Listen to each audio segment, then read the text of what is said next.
Meeting is now called to order. It is 6:30 p.m. Councilmember Burns, can you please lead us in the pledge? Yes, Mayor, thank you.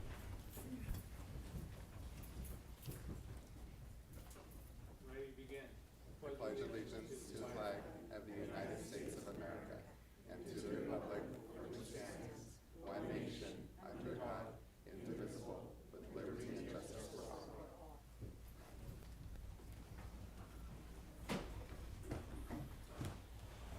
City Clerk, can you please call roll? Yes. Councilmember Perez, Present. Councilmember Resendez, Present. Councilmember Morales, Present. Councilmember Burns, Here. and Mayor Casey. Here. I'd also like to report that the agenda for the City Council of the City of Hollister special and regular meeting of September 5th, 2023 was posted on the bulletin board at City Hall on August 31st, 2023 at 3:52 p.m. per Government Code Section 54954.2. Thank you. City Attorney, is there any reportable action from closed session? Nothing to report, Mayor and Council. Okay.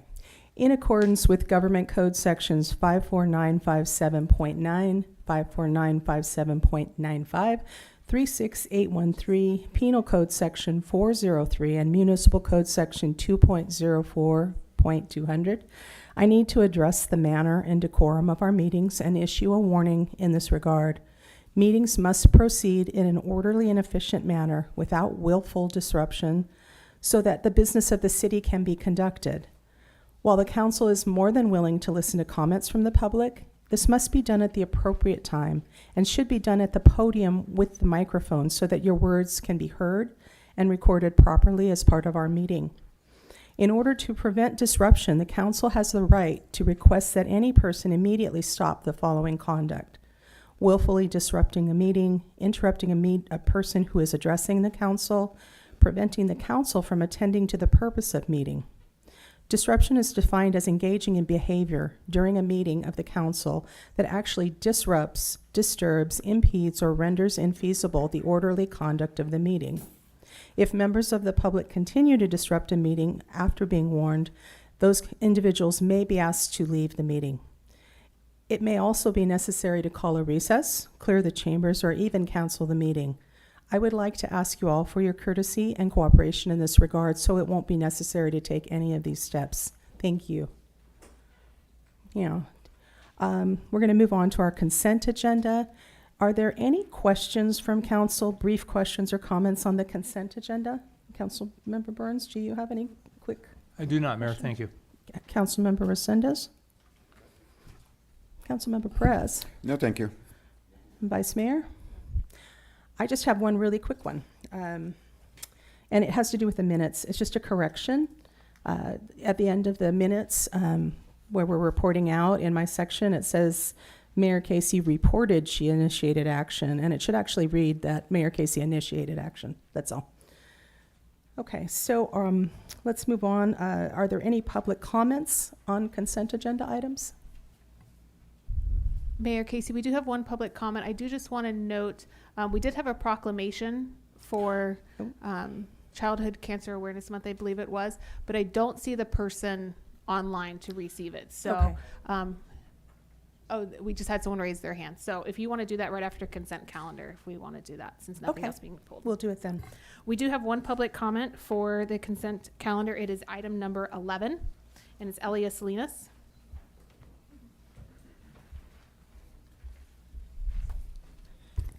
Good evening, Madam Mayor and council members. I was going through your consent agenda and I was just had a question with regards to Kimberly Horn, this contract to review development projects. This is regarding the engineering, it falls under engineering. And my question to the council and to the city manager is, what is the difference with Kimberly Horn doing this and the diff between Ford Leaf doing it? I thought it was Ford Leaf that already did this. Is there so much of a backlog that Kimberly Horn is needed, or am I misunderstanding that maybe Ford Leaf is not doing this? And now it's good, and you don't, the city doesn't have staff, and you need to hire Kimberly Horn to go through and review the development projects, because it's my understanding that that is something that's done by the staff. You're either short-staffed, Kimberly Horn is coming in because you're short-staffed, and/or I thought that part of the staff of this work is done through Four Leaf. So thank you. Thank you. And those are all the public comments we have for the consent agenda items. Okay.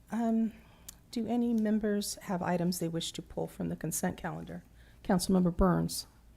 I do not, Mayor, thank you. Councilmember Resendez. No. No, thank you. No.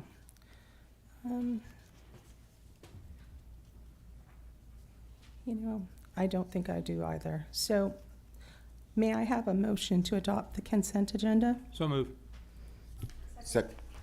All in favor? Yes. Yes. Motion carries 5-0. Okay, And then Mayor Casey, we do have the member of the public for that for the proclamation. proclamation. Okay. Since they're on Zoom, I'm just going to read it out. This is a proclamation honoring Jacob's Heart Children's Cancer Support Services and declaration of September 23rd as Childhood Cancer Awareness Month. Whereas the character of our community is revealed in how we treat our most vulnerable, and whereas each year 19 in every 100,000 children in our community will be diagnosed with cancer, and whereas cancer remains the leading cause of death by disease among children, more than asthma, diabetes, cystic fibrosis, congenital anomalies, and AIDS combined. And whereas Jacob's Heart has been keeping medically fragile children and families housed, fed, and emotionally supported by steadfastly adhering to the following commitments. 1, parents of children with cancer and other serious illness will be relieved of financial fears and able to focus on their children. 2, no child undergoing intensive treatment in our community will be homeless.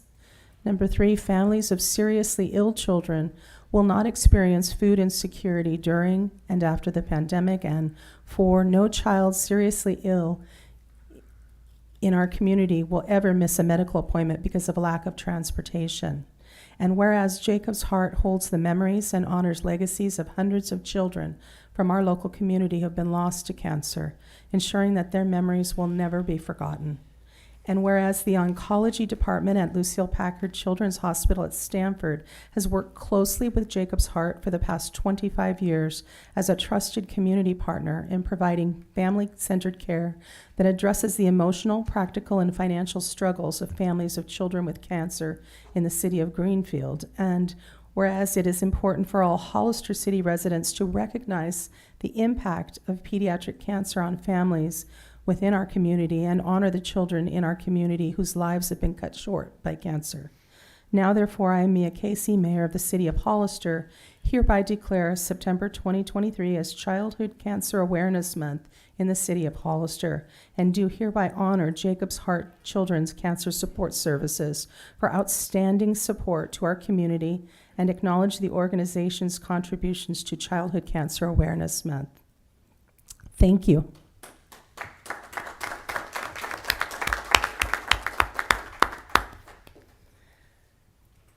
This is the time for anyone in the audience to speak on any item not on the agenda and within the subject matter jurisdiction of the council. Speaker cards are available in the lobby and are to be completed and given to the city clerk before speaking. When the city clerk calls your name, please come to the podium, state your name and city for the record, and speak to the city council. If you're joining us via Zoom, please click on the bottom of your screen to raise your hand. And if you are joining us via Zoom using a cell phone, please press *9. Each speaker will be limited to 3 minutes with a maximum of 30 minutes per subject. Please note that state law prohibits the City Council from discussing or taking action on items that are not on the agenda. City Clerk, do we have public comment? Yes, Mayor Case, we do have several for public comments. Before we do that, we do have Speaker Alicia Diaz Fonte that I believe is speaking to the proclamation you just read. Oh, good. Hi, good evening, everyone. This is Alicia Diaz-Infante. I'm here representing Jacob's Heart. And on behalf of the entire team, I just want to thank Mayor Casey and the council for proclaiming September as Childhood Cancer Awareness Month. All year long, Jacob's Heart, we stand with our families, ensuring they're not alone on this journey. But this month is special in that we join a choir of voices around the world, shedding light on the challenges our families face that one would not imagine that they face. So we are so grateful for all this, and it is with the community's continued support that we're able to ensure our families don't feel alone on this journey, and that we're able to lovingly guide them towards hope and healing as we do so. Thank you. Thank you. For public comment, our first speaker is B. Gonzalez.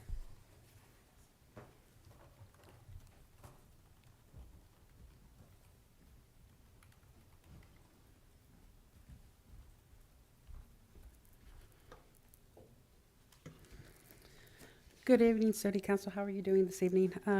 I come here today speaking to you on behalf of, or as the chair of San Benito COG Board of Directors, and I'd like to formally invite the City Council and members of the public to an important transportation town hall and project tour on September 20th and 21st. There are flyers in the lobby area, and I have a copy for each one of the City Council members. So Dave, may I hand them to you? It is a 2-day event, as I said, the 20th and 21st, and in attendance will be the CTC, which is the California Transportation Commission, which is a statewide board responsible for funding transportation projects throughout California.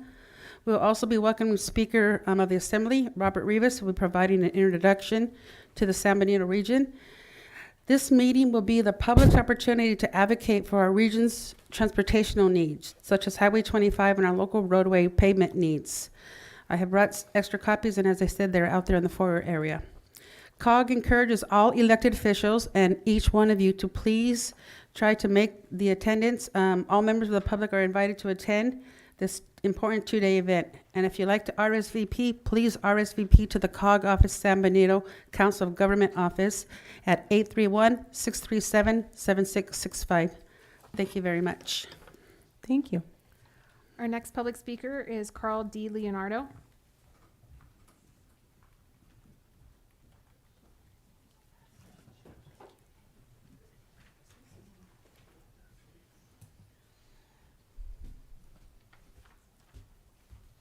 Good evening. I spoke at the last meeting concerning Lad Lane, and I know that at that time he made a vote and everything is now taken care of. But there was one other thing that I spoke about the last time, which I still haven't seen anybody talk about. The subcontractor who did the striping was called out as having been the problem. And I mentioned to you at that last meeting that there was a national automobile organization that questioned that, having looked at both the plans that were presented and the actual striping that they saw. And I understand it's just a subcontractor, but they're the persons who are being scapegoated here for what happened. So I would ask that it be looked into. I'd love to see the subcontractor come back and explain their side of the story, why they striped Lad Lane the way they did. Thank you. Thank you. The next public speaker is John Robles.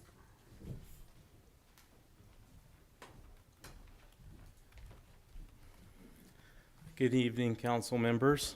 Can you hear me? Yeah, I can hear myself. Folks in the room and the 9 people on Zoom. I have 2 items to comment on tonight, the first of which is a concept that is a little bit on the profound side, and the other is a more narrowly focused message. First item, the brand. It's fair to say that most of us understand what that is. When you enter a store, you are met with many brands of products. In the business world, corporations rely on their brand. It's an intangible asset, meaning that it does not necessarily have a dollar value to it, but it can be worth a lot. This concept also applies to people.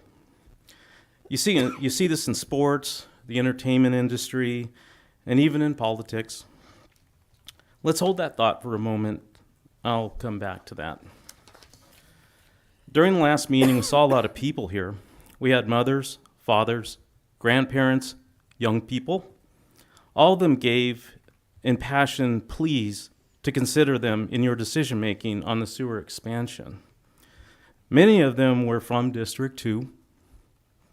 They came to voice their disapproval of the project as it stands now. Some of their concerns included the smell, the potential biohazards, the fact that there would be no benefit necessarily to the people of Hollister proper, just to name a few items. It sure looks like you turn your backs on them. Your vote sent a chilling message to them that you don't really care. There might have been some lip service here and there, but the fact of the matter is that people may find it notable that you perceivably turned your backs on 11,576 people directly, nearly 1/3 of the city of Hollister. Little footnote, 80% of those people in District 2 happen to be Latinos. Those are pretty bad optics for the council. ¿Verdad? But it's not just about them, it's about the entire city. I don't want to limit it to one demographic. There is sewage infrastructure within the city limits, as I understand it, that's 100 years old or near 100 years old.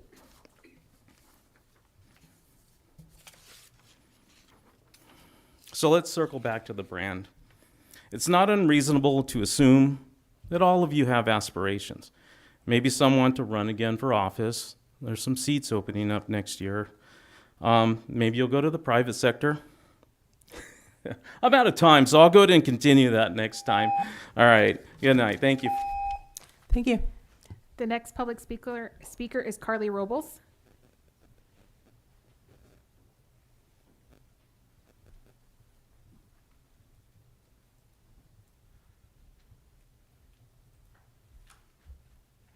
Hi, Carly Robles, Hollister. So I didn't come up here tonight with a prepared speech. I don't do a lot of public speaking. I haven't in my lifetime. But I feel that this is really important, living in this city, seeing what's happening with our government. I feel like the constituents are not being represented right. 4 out of 5 of you do not have your constituents' best interest at heart. And I think we know who the 4 out of 5 are. It's not Roland. He's the one that cares about what is happening to people in his district and all of Hollister. I just like the fact that I can come up here and have my voice heard, and people on Zoom can listen. People in here can listen. I don't want everyone to know that they can have their voice heard and stand up for their city. And I'm gonna keep coming up here, even if I'm not good at public speaking. I'm gonna come up here every time, and I'm gonna talk about whatever I can to do what's just for this city. Mayor Mia Casey, you take money from developers, you lie. I have proof that you lied, and one day I will tell you about it. Dolores Morales, you have lied from taking money from developers. That's well known. Rick Perez, I don't even know how you got elected. 79 convictions. How did you slide past that one? I don't know. God changed my life. I hope so. Please don't respond. Thank you. And Tim Burns, you know, maybe there was some disruption going on in the audience at the last session, but you did not have a right to talk to me the way you talked to me, and I don't appreciate that. I hope that doesn't happen again. I hope this council takes at heart the way our city is growing. There are too many housing developments that are getting approved, which, yes, I know some of them have been approved by the last administration, but that it doesn't mean that we make the sewage system bigger for more homes down the future. And it doesn't mean that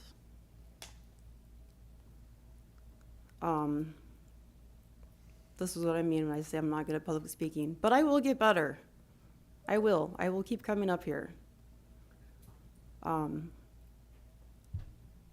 guess I guess that's about it. Roland, thank you for all you do. Thank you for standing up for all of us. Thank you for putting us first. Thank you for putting Hollister first. Thank you. Thank you. The next public speaker is Robin Pollard.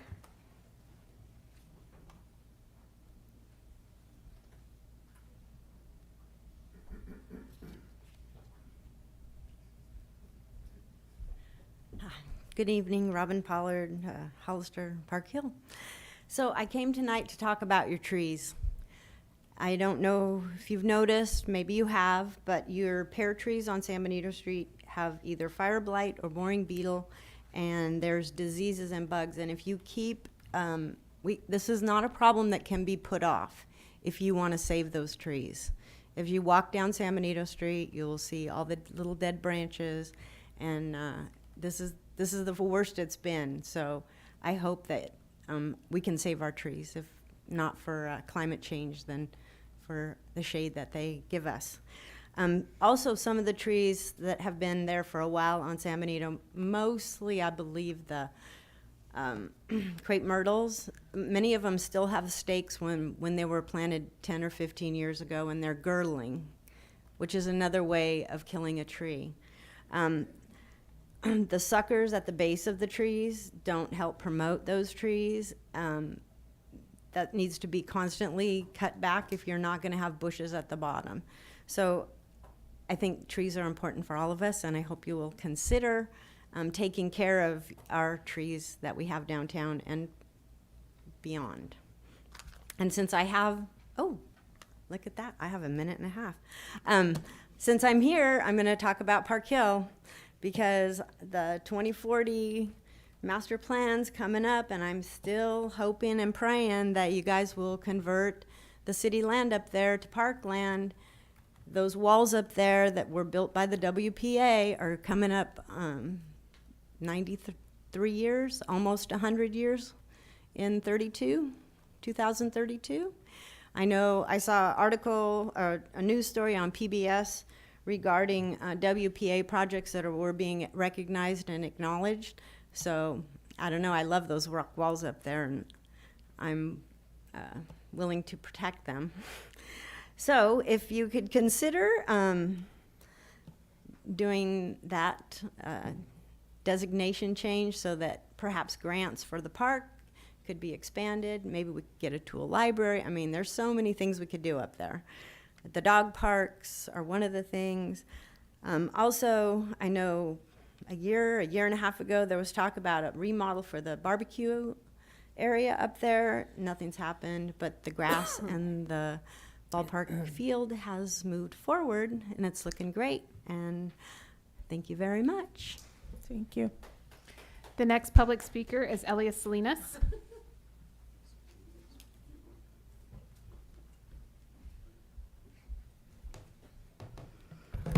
Good evening again. I am requesting that with the next subject I'm about to speak about, that you consider placing it on a future agenda item.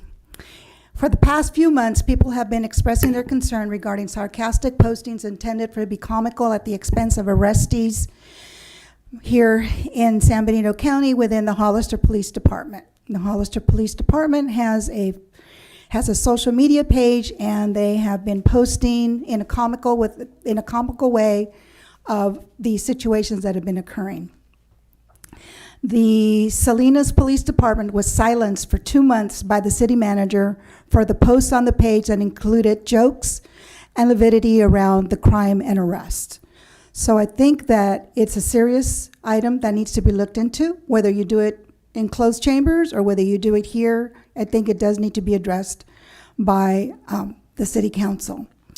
No matter how popular or viral your video or photos get, it does not brand your department and send a message to as intended it is relayed. It is a failure if the intent is lost. By judging those responsible with a "don't be a dingbat," it's a failure. Mental illness is a real issue. It's a real problem in our county. I am grateful that the Hollister Police Department, along with also the Sheriff's Department, are to be getting trained so that they know how to deal with mental health crisis when they go on a call. However, posting those interactions on social media, in my opinion, it prejudiced the future jury pool here in San Benito County that is very small. I did make a phone call and left a voicemail for the district attorney today, asking him to look into whether these posts if it is a possibility that these posts do prejudice a potential jury pool here. When you post something, I may not know who you're talking about, but eventually the community is so small that you know the individual that got arrested, and when you're going to be going up there and you're going to be a possible juror, the story of what has happened has not been told yet, and you may get selected as a jury member, and then you're going to have to be recused if you've already made up your mind. And we don't know who these people are already making up their mind. When these posts, people start calling these individuals out and saying that they're guilty and they're not. And I'm not saying one way or the other. It's just not right to do that. you. Thank you. The next public speaker is Celeste Bocanegra.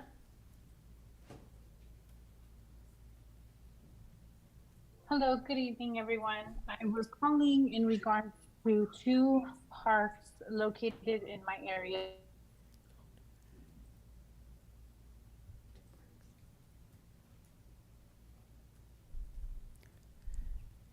Ms. Bocanegra, we can't hear you anymore. But I wanted to bring it up to the city council first and then move on to that department. And then we also have the other park off of Central and Bridgeville, who basically both parks need some maintenance. I understand that we have many new homes and new parks being developed, but on the west side, one thing when I was running, I really wanted to focus on our parks and brighten them up. Unfortunately, our council member that represents me hasn't been focusing on that. He's been focusing on other not very well issues. So I also wanted to thank our mayor and our other city council members, Dolores, Tim Burns, and Rick Bettis, on trying to focus on the main issues of our city and putting all their efforts and focus on the real job and becoming the servants for their constituents. And as far as our police department, the post, there's hundreds of constituents or hundreds of individuals that support our law enforcement and have seen nothing wrong with their post. It's unfortunate that we live in a culture that feels they have to be a victim. They feel some sort of need to uncomfortableness. I'm not even sure how to put it, but the Hollister Police Department is doing nothing wrong, and they are doing exactly what they need to be doing. They're doing their job, and they're letting the community know exactly what happened, and that's it. They're doing exactly what needs to be done. Thank you so much for your time. Thank you. Those are all the public comments we have for this portion of the agenda. City manager report. Just to follow up on the trees that were mentioned, I'll work with the Public Works Director on that. And we actually were having a discussion this morning about getting the suckers trimmed on the bottom of those trees. So we are looking into that and have made note here. So thank you. Do we have any trainings and conferences, city manager? Anything to add for that? Nothing to report. Chief Reynoso, any trainings or conferences to talk about? If I could just point out, we had an officer attend a training for CIT for FTOs, crisis intervention training. An officer also attended a drug recognition to become a drug recognition expert. And we also had a sergeant attend checkpoint operations mandatory training to do checkpoints. And Also, our animal control officer, Harvey, attended the Animal Control Academy as well in August. And then we had various officers attending firearms training and including ABLE training this last month and bias training as well. Thank you. Okay. Any other training or conferences? No? Okay, then we're going to move on to item F1. Oh, did you? Oh, I'm sorry. I didn't see you there. Go ahead. I wanted to congratulate Eva Kelly and Amber Cameron, our our interim planning manager and senior planner, on completion of the ICMA Leadership Academy. So Awesome. congratulations. Good job.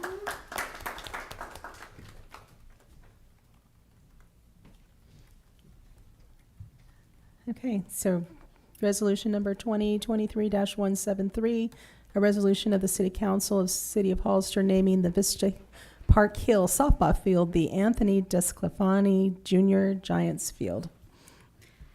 Staff report. Yes. Good evening, Madam Casey and City Council. Tina Garza, Interim Parks and Recreation Director. So for the past several weeks, staff has worked closely with the Giants Community Fund to renovate the softball field up at Vista Park Hill.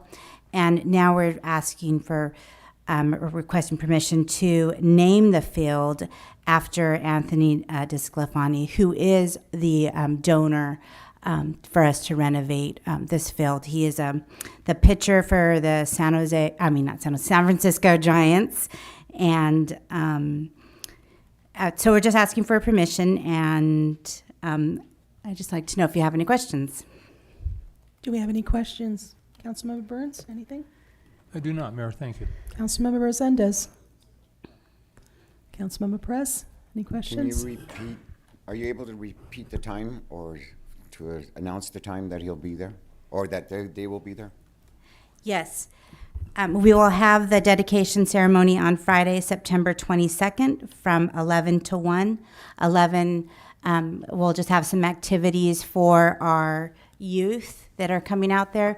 We were asked to invite a school to the ceremony, and we looked around, and the closest school in the area where didn't need transportation or anything is Calaveras School. So we reached out to the principal and the teachers, and we are inviting around 50 third graders to the event. So between 11 and 11:30, we'll have activities for them. 11:30 will be our speeches, and then noon time we will feed our community, and Junior Giants will support the purchasing of the hot dogs and other food that is needed out there for the event. That's on Friday, and we'll send out invitations soon. We just confirmed the time because they were really, really trying to make efforts to bring in a lot of their community members with the Giants community, and then, of course, the pitcher, Anthony Desclafani. Thank you. Mm-hmm. Any other questions? Or okay, do we have any public comment on this item? Mayor Casey, there's no public comments for this item. All right, is there any further discussion? No? Yes? Sure, go ahead. Just want to say congratulations, Tina. We absolutely love this. Well done to you and all your staff. And thank you to the Junior Giants, or San Francisco Giants. San Francisco, yes. Thank you. Anything else? All right, so is there a motion then to approve this item? So moved. The second? All those in favor? Aye. Yes. Yes. Motion carries 5-0. Thank you for your support. You're welcome. All right, item 2, resolution number 2023-174, a resolution of the City Council of the City of Hollister approving a policy on remote meeting participation by legislative bodies. May we have the staff report? Mayor Casey and Council, Jennifer Clerk Jennifer Woodward, City Clerk. This policy simply formalizes what is already in the Brown Act for the state and also under AB 361 that is in effect through the end of this year, and then also AB 2449, which is in effect through January 1st, 2026. It outlines the process by which members of the City Council and its advisory bodies can participate in public meetings, and it has all of the different steps for the regulations. It also includes an affidavit that any member of that advisory body or the city council can use when posting the agenda at their location if they're participating from an offsite location. And I will take any questions. Do we have any questions? Yes, thank you. So is there any changes between this policy that we're adopting as to what the state law requires us to do or says? No. Are there any differences at all? No, this simply has the process by which members of the council and advisory bodies, and so it's brings it to the city more than anything, and it provides that affidavit, which is not required by state law. Perfect. And when Councilmember Morales was zooming in from an airplane on her way to Cuba, did we have this policy in place, and did she sign an affidavit? This policy is before you tonight. This has not been previously adopted by the city council. Perfect. Thank you so much. Any other questions? Councilmember Perez, any questions? No. Oh, I'm sorry, Councilmember Burns. Thank you, Mayor. Just thank you for the work. It's nice to have a formal policy and process. I appreciate that. Has this also been shared with the different boards and commissions, or will it be? This policy would be shared with the different members of the advisory bodies for the city once adopted by the council. So we would provide it both to the staff liaisons who would help implement it, and then also to the members of those advisory bodies. And I guess for the ad hoc committee for council conduct, I'd like to maybe see this as an element included in the code of conduct moving forward. Just my 2 cents. Thank you, City Clerk. Really appreciate your effort here. Thank you, Mayor. Thank you. Thank you. Any other? Okay. Do we have any public comment on this item? There are no public comments for this item. Do we have any further discussion or deliberation? All right. Is there a motion to approve this item? So moved. Is there a second? Second. All those in favor? Yes. Yes. Motion carries 5-0. All right, we're going to move on to item G1, outline of cost measures to repair the Dunn Park courts and possible direction to staff. Can we have the staff report? Mayor, I think we skipped F3, the report on hearing officer protocols. Yeah. Oh. Sorry about that. Okay, hold that thought, Tina. All right, let's move back to item F3. Report on hearing officer protocols in surrounding cities and request for direction to handle administrative hearings in Hollister. Can we have the staff reports, Chief? Sorry about that. Yeah, no, that's okay. Thank you, Madam Mayor, members of the City Council. Before you is an informational request for direction in regards to the hearing officer process here in Hollister. For several years, over 5 years, we've had Jeff Miller conducting those hearings mostly through Zoom, and it's been working very well. He's available for us even on those occasions where we need to do a hearing within 72 hours. However, his contract has expired, and there's been concerns in regards to having someone, potentially a lawyer. We've looked into maybe having a lawyer do this, and we've looked into the consideration of someone who works or used to work for the police department, a conflict of interest or some that type. Jeff Miller obviously was the chief of police here previously.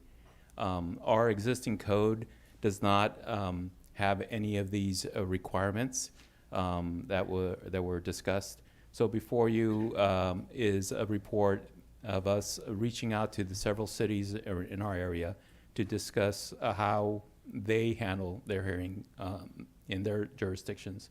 And there's some examples here. The city of Salinas has a new program where they contract with the Monterey College of Law, and they have law students conduct the hearings. They haven't had one hearing, and I think it might be because they charge a $400 fee, only reimbursable only if they win the hearing. That's the only one that handles it in that way. The city of Los Banos designates a department head. Any department head that's available, they'll conduct the hearing. City of Morgan Hill has a sergeant from Gilroy actually conduct the hearings. And the city of Gilroy has hired a law firm to conduct theirs. And Pacific Grove city staff conducts the hearings. If there's an appeal, then a citizens review board handles the appeal. City of Marina contracts with an attorney to conduct the hearings. City of Capitola, city staff handle the hearing. If there's an appeal, they have a local attorney who has a flat rate of $50 per hearing. Most of the hearings are conducted in writing via mail. An in-person hearing is, if an in-person hearing is required, then they hold them about once a month. The City of Soledad, the city attorney conducts the hearings, and the City of Watsonville Fire Department handles hearings for fireworks, animal control, and code enforcement. City of Gustine, city manager conducts the hearings.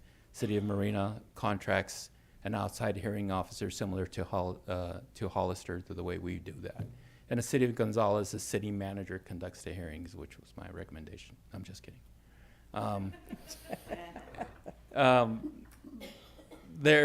So additionally, we looked into a hearing company. It's actually called Hearings Officers LLP, and they provide this service as well, but it's handled by attorneys, and they have a $300 an hour rate. And if you want it in person, it's an additional $150 on top of the $300 an hour.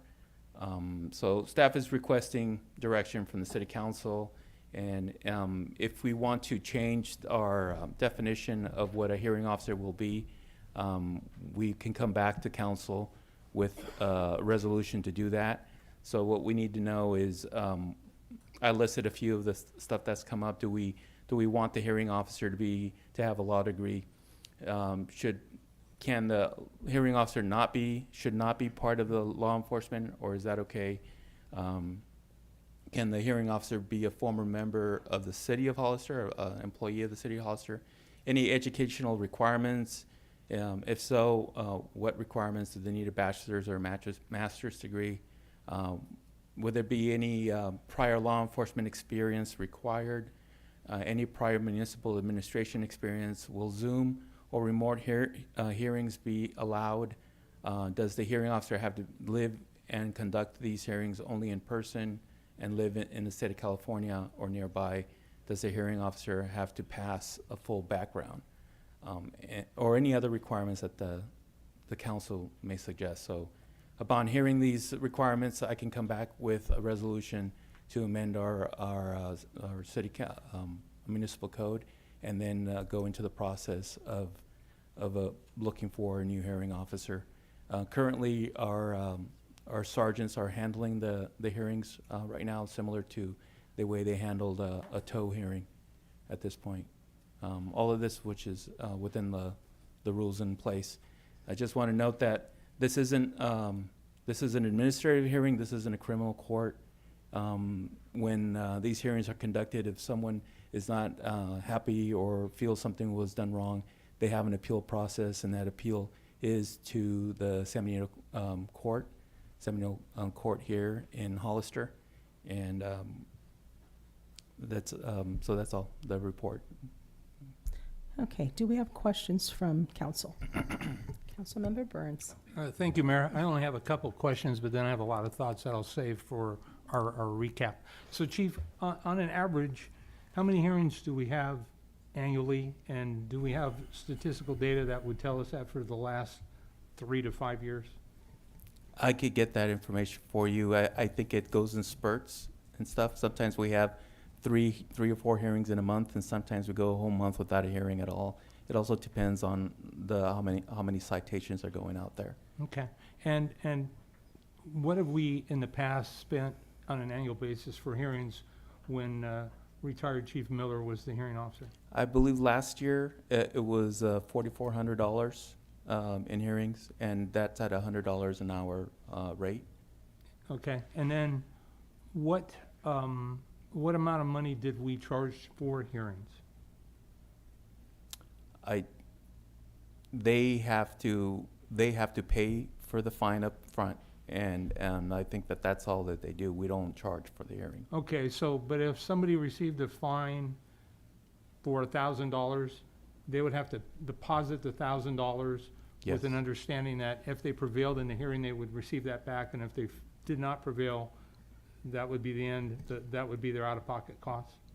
Correct, but there is a mechanism in place that if they can fill an application for, if they don't have the money, or if they qualify, they don't have to pay that money up front. They can just have the hearing. Okay, so in essence, a hardship waiver? Yes.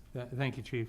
And so, City Attorney, is there a reason why we don't or could not charge a fee? I heard what the chief say, and I actually understand it and agree that perhaps $400 for a hearing is an excessive amount that could create, I think your word would be a potential chilling effect. But we do have the right to charge some reasonable amount for this service if we were, as a council, chose to move in that direction. Yes, you could. You'd have to put it on your fee schedule, though, as a charge, and it needs to be reasonably related to the amount of time that the employee or contractor provides. Thank you, City Attorney. Thank you, Chief. Mayor, that concludes my questions. I'll hold my comments for later. Thank you. Sure. Councilmember Resendez, questions? Thank you. So first question, since retired Chief Miller has no longer been our hearing officer, how many hearings have we had? Actually, we haven't had any hearings. They're scheduled to occur. There was some miscommunication in regards to the sergeants doing them. Okay. And they started scheduling them last week. Okay. Have you consulted with legal on what the best avenue is and what the best options are to proceed with this process? We've discussed, but I don't think we've discussed in detail. We've discussed options, and then you have that list about what all different cities do that are comparable. Good. All those are valid suggestions, and all of those apparently work except for the $400. So aside, I'm looking for your direction, Chief Reynoso. Aside from having the hearings through retired Chief Miller, what would your recommendation be out of all the list of options that you gave us or agencies that we could potentially use? Honestly, I think you understand that the Salinas option is a little excessive. I think that charging that much money for a hearing is too much. But I think that if you hire an attorney, they're going to be in the $300 range an hour. It's going to be really excessive. If we paid Chief Miller, retired Chief Miller, $4,400 last year, you just triple that, and you probably have an idea of how much that would have been to the city. Quite honestly, if the idea of having someone else from outside sometimes complicates things as far as scheduling, and I think that if the city doesn't want to go with that we give a try to having our sergeants do them for a while at least, to see if there's any issues with that. That was going to be my next question. How's that working out? Well, obviously, we haven't had any hearings. We haven't had, and that was a miscommunication. They were supposed to have, we have like 8 hearings that have to be completed, and they're all fireworks related, so mostly. So those hearings should be conducted within the next week. Okay. My concern is it just seems like it's a lot of options, a lot of different variables or the way that we can proceed. It just seems like it's a bunch. So what I would like is some recommendations from you. That's what I'm looking for. And then, yeah, I'm just wondering if that's a potential way to move forward, is to have the sergeants do it for the time coming, to see how that works out for us. So thank you. Councilmember Perez, do you have questions? Actually, I'm just going to save it for a comment. Okay. Vice Mayor, do you have any questions? My question would be, if we were to go the department head route, do we have the capacity, like within their schedule, to do that? I would say, given the amount of projects that the department heads are working on and the fact that most are relatively new, I would not see that they have the capacity currently to handle that assignment. Okay, thank you. Let me see, what questions haven't been asked? So just to reiterate, so when the retired chief was doing this, it was $100 an hour, right? And typically, so would that be about what a hearing would be, an hour, or is it typically longer than that? Some are longer than that. They Mhm. could be an hour. They're scheduled for 40 minutes. Mhm. And then there's writing that happens. I mean, there's some that there's only an hour and a half charge for it, and there's some that are maybe 2 to 3 hours. Okay. And I'm trying to remember, I know you've said this in the past, but Chief Miller, when he was doing, how long did he do this? And what was his record with the hearings that he did? He did them for almost over 5 years and conducted the hearings. It's also a matter of responding, and part of the process is to respond in writing to the individual that requested the hearing. Whatever decision that the chief made was clearly explained to them. And in the time that he was doing these, he only had one person appeal his decision, and but then they never showed up in court. So it was never overturned at all. Okay, I think that's all for questions right now. So why don't we go to public comment then? Do you have any public comment? Yes, Mayor Casey, we have one public comment for Elias Salinas.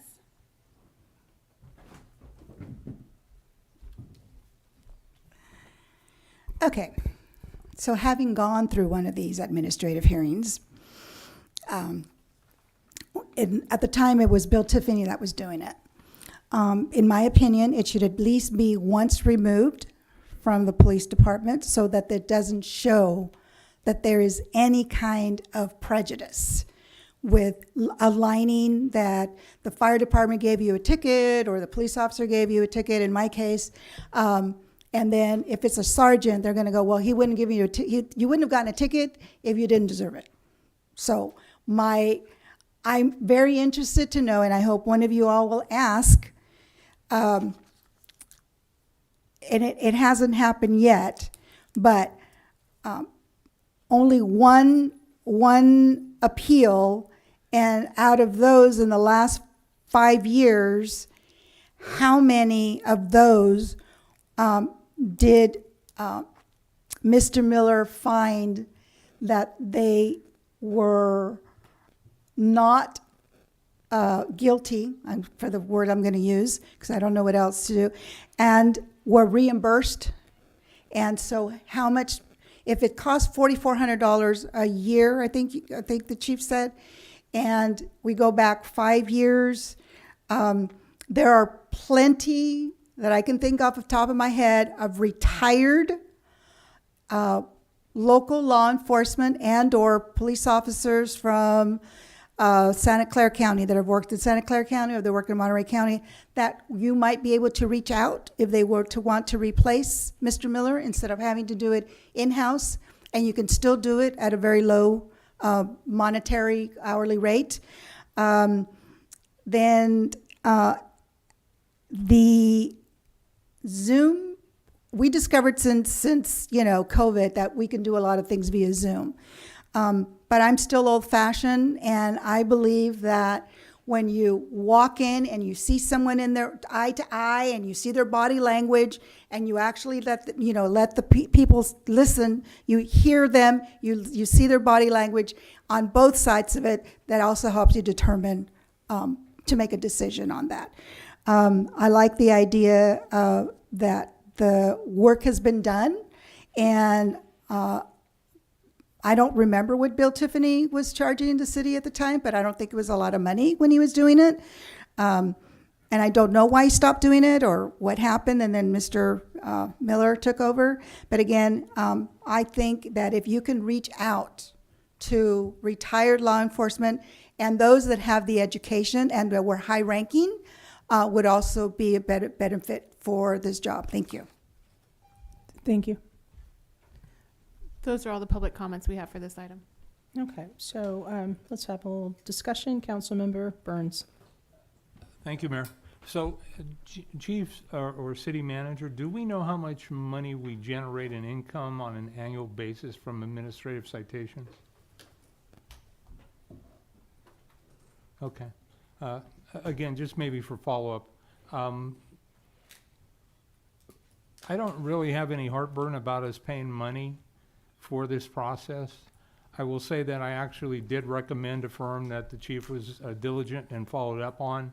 And the reason I recommended that firm was when I worked for the County of Monterey, we actually used that firm but at that time they were known as the McGeorge School of Law, and we found that there was tremendous value. Is that? Oh. Time's up. Oh, I'm just okay. kidding. Okay. My 2 minutes is up. So you're going to have to do better. And so ultimately, I think there's value. Now, I will say, my understanding is county jurisdictions are required to have an attorney in good standing, having been an attorney for 5 or more years. I recognize it's not a city standard, but I also think that maybe it would behoove us to maybe raise our game to that level. The firm I also recommended, as I understand it, is also the current firm for San Benito County administrative hearings as well. And so I see value in the education, in the experience. I see value in the fact that they're not associated directly with the city in any way, shape, or form. And so for me, I think there's a real benefit to that. I also think we could charge some amount. I'm familiar with the jurisdiction that charges $90 for a hearing. And if you prevail, then you get your $90 back. But I will tell you that's not nearly the cost of a hearing in that jurisdiction. And so there is some cost associated with it, but I really don't see the benefit or the value in having to pay the fine and then have the hearing. It seems kind of backwards to me. It feels like the cart's before the horse in that process. And so for me, I would prefer that, number one, we go in and we write an ordinance that clearly defines this so that this stops being a potential reoccurring conversation as councils change and priorities shift and opinions become different. I think that would be very helpful to have it codified. As I understand it right now, it is codified, but it's in essence the city manager has the authority to delegate somebody to do this. I don't think it's wise to have it within the PD or any of the departments, period. For me, I would prefer that we hire an outside attorney regardless of what that fee is, recognizing that that's simply the cost of doing business, and only pass along a percentage of that cost to the person requesting the hearing. I think that's the most equitable way. Thank you, Mayor. Those are my thoughts and comments. Thank you, Chief, for your work in this area. Sure. Councilmember Resendez. Thank you. Again, I just felt like the report is a little too broad. It's a little too general for me. I feel like we need to narrow the scope a little bit and get some clarity on the process, what the process looks like. So I'm going to piggyback on my colleague here to the left and support his decision to go with the firm and then to bring that back so that we can adopt a policy. Thank you. Councilmember Press. So I don't think that we should have city staff taking care of this type of stuff. I think outside third party is great. I actually wanted to, in the beginning when Mr. Burns brought this up about the attorney and stuff, and you know what, I was leaning that way. And then I had the experience of witnessing the whole process over an RV. Not mine. Not mine. Anyways, the $150 for something that's moving already and it's not broken, it's working. You know, we were going from, who was it? I think it was Elliot brought up the COVID thing about the, you know what? I like, especially when I'm going to get sentenced, and I've done it a lot.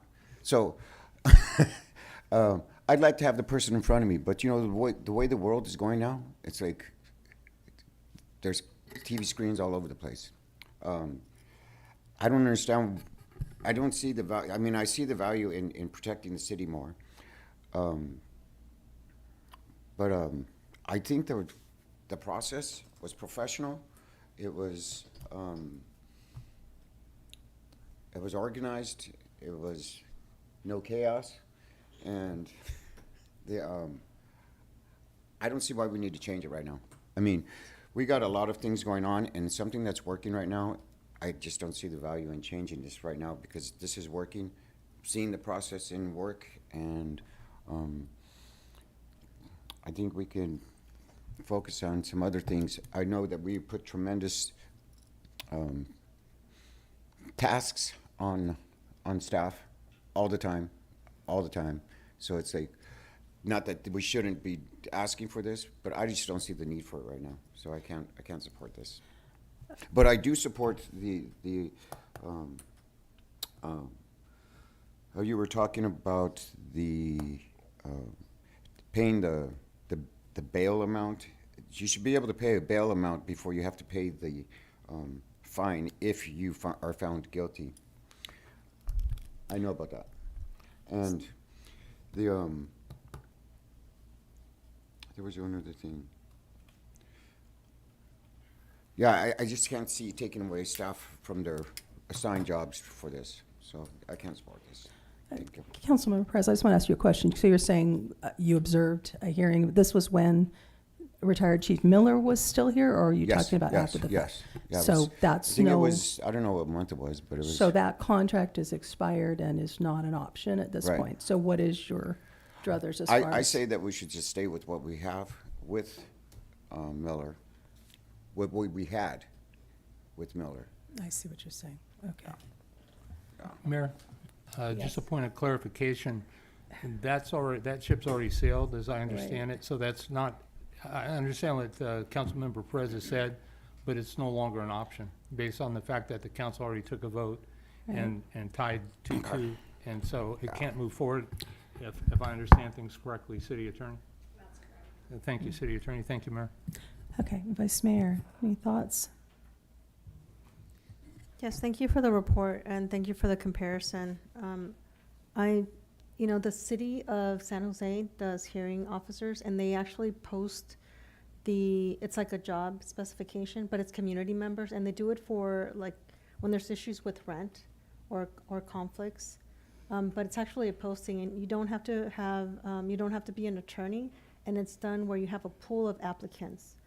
And so, the applicants are pre-screened, they're approved, and they're put in, and they rotate. So you don't know who you're gonna get, but they're removed from the city, they're removed from the situation, and they're neutral third. The appeal process goes back to a community of, like a hearing board. So that's another option. I would like to see, it sounds like staff doesn't have the capacity to do it internally. But I don't necessarily feel like it needs to be an attorney to do it. I'm fine with having, as long as they're neutral, unbiased, and removed from the city so that they can provide a clear review of the circumstances, and there's due process. That's what I'm looking for, and that it's cost effective.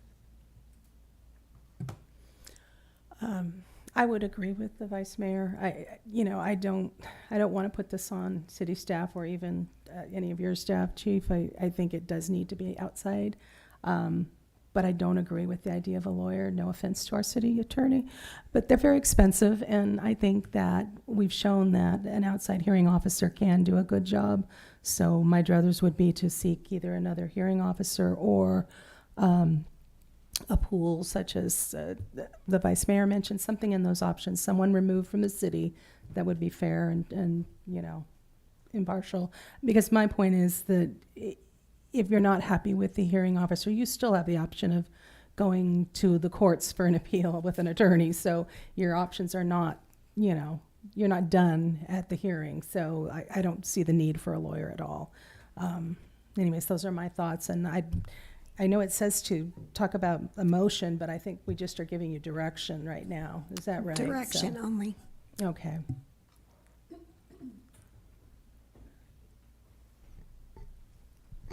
So, I hear different things from different council members. Just to clarify, Chief Miller, when he was doing them, did fine in favor of the citizen. We never counted them. We never went back and counted them. But there were several times that he did not fine, because you've mentioned him as the most honest person that you've ever met. If it wasn't there, he found in favor of them. In regards to moving forward, I could reach out to other agencies. I know Morgan Hill, Gilroy does theirs. I could ask Gilroy, see if they're willing to do ours as well. I don't know if that's an option. That's another department. It would be a sergeant, police sergeant doing them, unless the council doesn't like that idea. Councilmember Burns. Thank you, Mayor. So, Chief, I don't know that that's a problem as far as I'm concerned. I will say that for part of my professional career, I worked for the city of Visalia, which is in Tulare County, and we had a reciprocal agreement before county hearing officers had to be attorneys. And so I actually served as a hearing officer for probably 4 or 5 years. I'm not lobbying for the job, I wouldn't be eligible for it. But one of my concerns about it not being somebody that has specific knowledge is often the codes, when they're written in what I would affectionately refer to as legalese and planarese. And so if you have a lay person through no fault of their own, if you read the code, you may have to read it 10 times to even get a remote understanding of it. The other challenge is that it's not uncommon for somebody that receives an administrative citation to be actually represented by an attorney who will then show up at the hearing. And so from my standpoint, I think you would want somebody that's a subject matter expert in code. And so whether that be a code manager or I don't know what you want to call this person. I understand currently if I understand it correctly, our police department who oversees code enforcement has a sergeant assigned to that position. And so if it was a like person that had that background and that experience to be able to render not only honest and fair decisions, but intelligent decisions based on the code, because the reality is the codes they're written to be black and white, but the reality is they're often very gray. And so they're very interpretive. And because of that, you need somebody that's got that expertise, in my opinion, which is again why I try to influence the council without success, that it should be an attorney. But in my mind, you just need somebody that comes with that background. I wouldn't necessarily want you to have a traffic sergeant from San Jose come rolling in to be a hearing officer unless it was traffic related, because yes, they're subject matter experts in that field. But I'm sure if we brought your code supervisor up, he would tell you there's a heavy learning curve for these things. And I would say that in this city, we also do hearings for fire-related issues, and we also do them, as I understand, for animal control-related issues. And so we need somebody with that well-rounded background and experience. And so I don't know where you find this person, but for me, again, I think that there could be an inference that, well, you know, the right hand washes the other, and I don't believe that at all, but I've heard that before. And so I don't know where we go as a council on this in direction, but those are some of my thoughts and my concerns about somebody that's got that experience. You know, maybe a retired attorney, somebody like that isn't looking for a lot of money. And so those are my thoughts, Chief. Thank you, Mayor. Vice Mayor, you had more? Yes. I think you brought up an excellent point, Councilmember Burns, is that, I'm not sure, are you an attorney? I forgot. So your background and experience allows you to understand the code, and you're considered a subject matter expert. And you don't have to be an attorney in order to do that. You just have to have the experience and knowledge to be able to understand and work in the field. And that's what I'm referring to, is we don't necessarily have to have an attorney. We can have somebody like with your background, with the knowledge of expertise of understanding, and that is through, you know, years of experience or working in code enforcement or law enforcement or whatever, you know, the background that is necessary. All I'm saying is we don't necessarily have to have an attorney in order to fill that code. That's not the end all. And you're a prime example of that. So again, I hear the chief's concern, though. We've apparently got 8 hearings that are in the queue right now. And so he needs a temporary solution to a permanent process. And so Does he, or didn't you plan to use staff for these 8 hearings? That's correct, yeah. Okay. The plan is to use the So we've got sergeants an until. immediate plan, but we need a long-term one. It's our plan B Okay. right now, Just wanted to and we can verify. continue doing that until we decide on a formal process. And Okay. one of the things that you're bringing up, and I think Vice Mayor, is your point, is in between a lawyer and a layman person, it's worked out very well, because the police officers, retired police officers, or police officers are used to reading those penal codes that could be very, very confusing as well.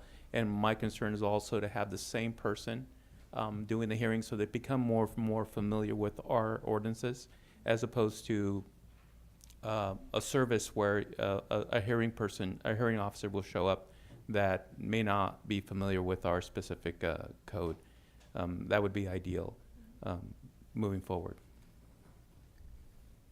Yes, Councilmember Resendez. Thank you. I feel like we're headed in the right direction. Again, it shouldn't be just an everyday person with no experience or any background.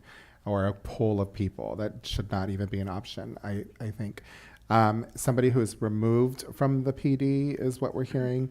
Potentially somebody from Gilroy, potentially somebody who has these qualifications. So it sounds like we're narrowing our focus a little bit, and I'm just hoping that we can come back with what we're hearing the majority of the council say with two things, policy and options to move forward, hopefully. Any other comments? Or I just, listening to all of the discussion, I would tend to agree that having someone experienced is probably more desirable. I mean, to be quite honest, I felt like we had something that was working and it wasn't broken, and now we're trying to fix it. And so my druthers would be to find another person like the retired chief to do the job, hopefully local, which I think was one of the concerns, is having someone local that could be in the hearing. So, I mean, that would be my suggestion or direction. So what I'm hearing from everyone is to have someone removed from the PD, but with adequate experience. Yes. Maybe not necessarily attorney, although that would be the most ideal, but and then put something out there for maybe applicants to apply and go through a hiring process. Is that? Does it necessary? Oh, go ahead. Thank you, Mayor.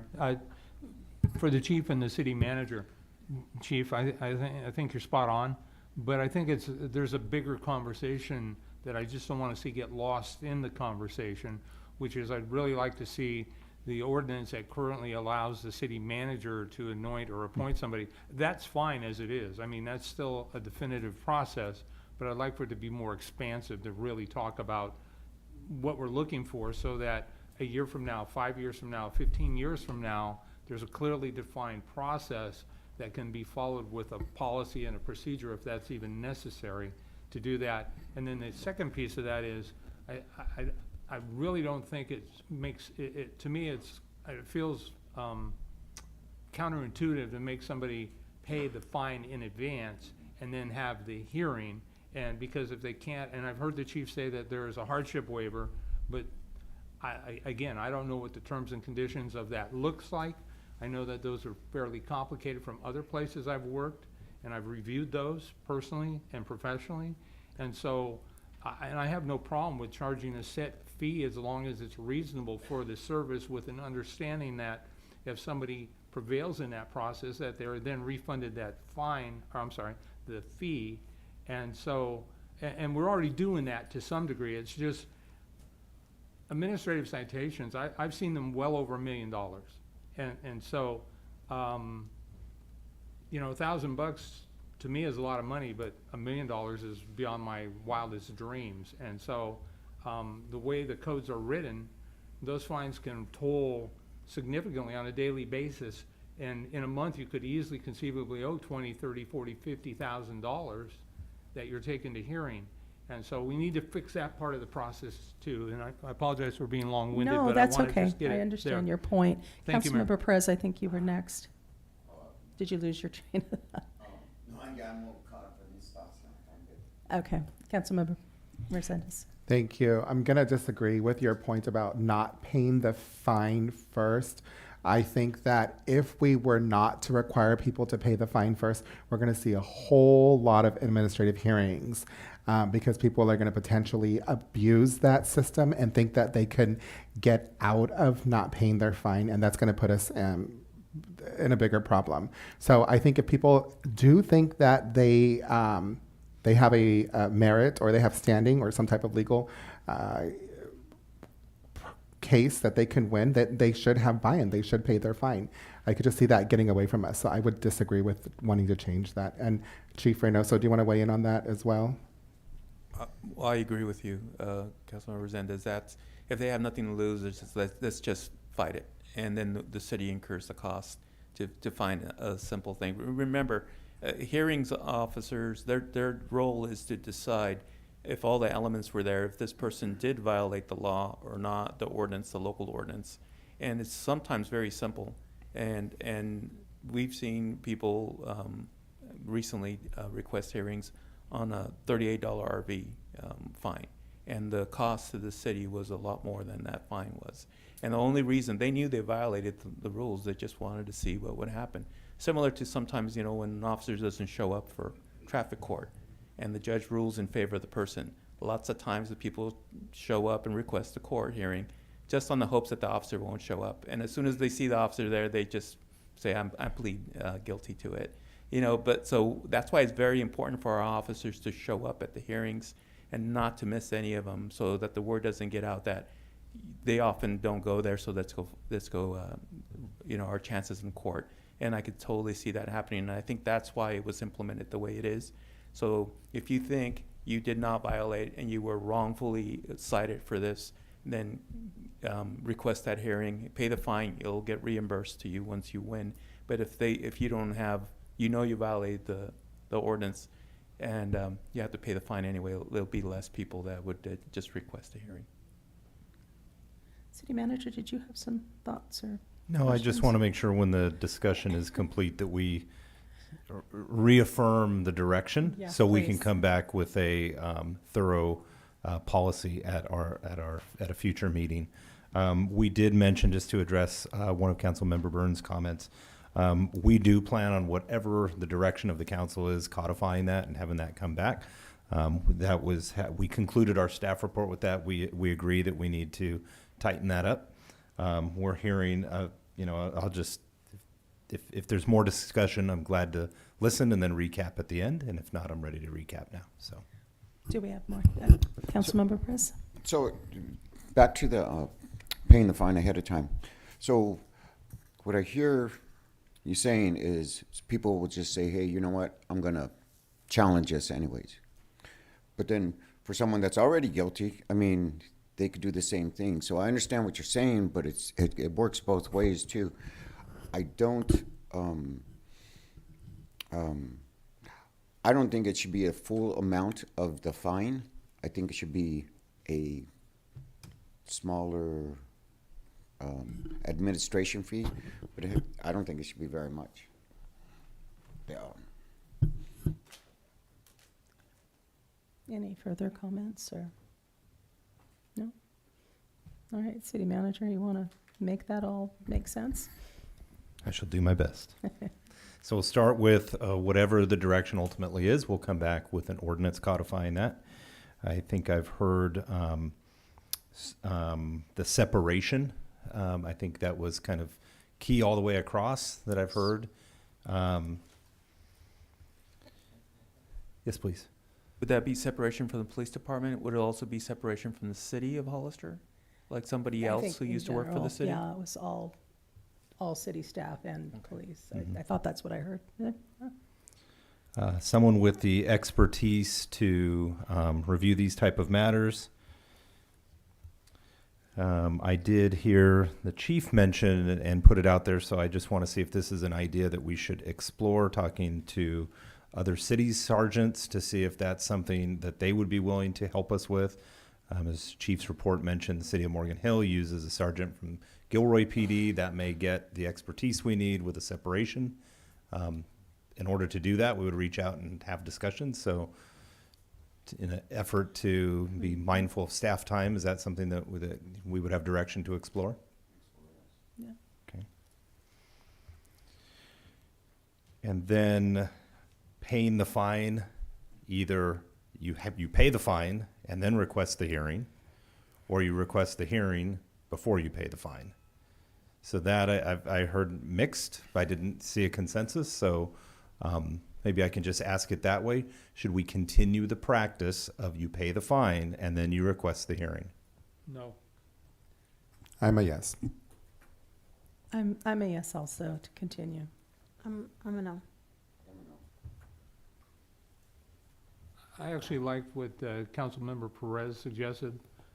First off, if we could figure out what does it cost on an average, and I've heard the chief, and I know that these things, I've been in administrative hearings that run 2 days. Having said that, that's the exception to the rule, but I've also heard the chief say they allocate 40 minutes for it, but it could go an hour and a half. And there must be somewhere some data that will tell us what the average is. And so if we can identify what our true costs are, maybe that's what we charge on an average. And so maybe it's, I'm picking an arbitrary number for clarification and conversation, but maybe it's 250 bucks. It's still less, it's 75% less than 1,000.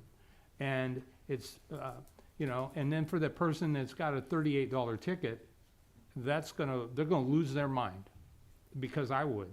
And so I don't know how we resolve this, but I'm looking for ideas. And again, let's talk to Morgan Hill. Let's talk to Gilroy. Let's talk to San Benito County. Let's talk to Monterey County. Let's talk to local jurisdictions, because this is not new work. Somebody's already done the majority of the heavy lifting here, and we've just kind of changed direction. And so I agree with Council Members Perez and Morales, though, that I don't want it to be so excessive. And the one thing, I don't want to put our city attorney on the spot here, but can you talk for a minute, city attorney, about the idea of a chilling effect and what that could create if somebody was not able to qualify for a hardship waiver and allege that they couldn't pay the fine? And we didn't even get into what that even looks like, the hardship waiver process, which is a separate leg on this process potentially as well. Well, that, under the law, the hardship process is designed to, I don't want to say remedy the potential chilling effects, but that's the purpose of it. And so we'd want to look at what the requirements are for the hardship waiver, to make sure that that was a fair process as well. I think absent that, you could have a chilling effect if someone couldn't pay their entire amount of their fine, but wanted a hearing because they felt that they were in the right. And I think that those questions could ultimately be answered at the court level for when people appeal to the courts. Thank you. So I don't know if I just made it that much more confusing, but yeah, I believe in Councilmember Perez and Morales' direction in this, so thank you. Okay, the other piece I heard, and then I'll pass it over, Chief, was a fee for the hearing itself. I don't believe that has reached consensus, so if I could get direction on that. Do we want to also include the fee, you know, if the hearing officer finds in the favor of the city, then the fee would apply. If they find in the case of the resident or the recipient of the fine, then there would not be that fee. Yes, please, Chief. Yes, exactly what I was going to suggest. If you're not going to have them pay the fine ahead of time, at least have a fee. Kind of like we could look into the last 3 years of the costs and average out the number of hearings and try to come up with a reasonable amount and run it through our city attorney, see if this is something we can do, and have that fee to try to offset the future costs that the city's going to have for a hearing. And if the person feels like they have a valid reason not to be, that it's worth it, they would pay that pay that fee, have their hearing. If they are found that they weren't in violation, they don't pay the fine, and they get the reimbursement back of the hearing. But if in turn they're found that they obviously did violate the ordinance, they have already paid the fee, and now they have to pay the fine as well. Vice Mayor. So Superior Court has like a table for all the different hearings and the costs. So they've done a lot of analysis. You might want to reach out to Superior Court. They have it. And there's all the policies and procedures associated with the fees. What happens if somebody's ill and they can't make it, or they have a car accident and can't make it, or whatever. There's everything's already laid out. They've been doing it for years. It's a really good process. Mayor? Yes, Councilmember Burns. Thank you. Just another avenue on this too. It'd be nice for us to know citywide how much money is generated annually from fines, because it's not only the PD. I mean, yes, you've got the animal control services, you've got code enforcement, but you also got our fire investigators, and I don't know if they're issuing citations, but I certainly know during the fireworks era, there were some citations that the chief's now talking about, and I don't know that it was the PD doing it for fire, fire doing it for themselves.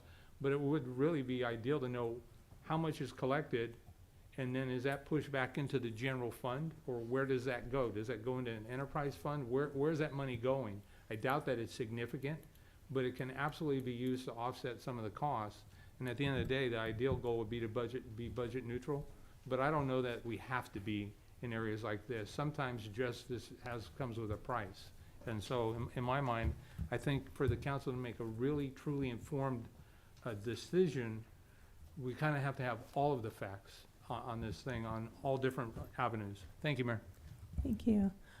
I just want to add that if we are, it sounds like we're leaning towards not having the fine paid up front, I would absolutely want a fee, because otherwise everyone will challenge just to not have to pay anything at all. And so having a little fine, even if it's small, whatever it ends up being, at least people are invested in doing the, Okay, well, hearing. so we have consensus there, right? And what we'll do, we'll bring back the fee, the annual fine generation, and then based on what I'm hearing here, we'll put together an option to consider. What I'm going to ask the chief as well is, it seems we have quite a few steps to undertake with the policy, so I'm going to ask the chief to do an analysis on the staff costs associated with, walking through this process that has multiple steps and layers. I want to have a better understanding when we present that to you of what the cost is associated with it. Okay. I believe that's everything I had for decision points. Chief, is there anything else that you need direction on?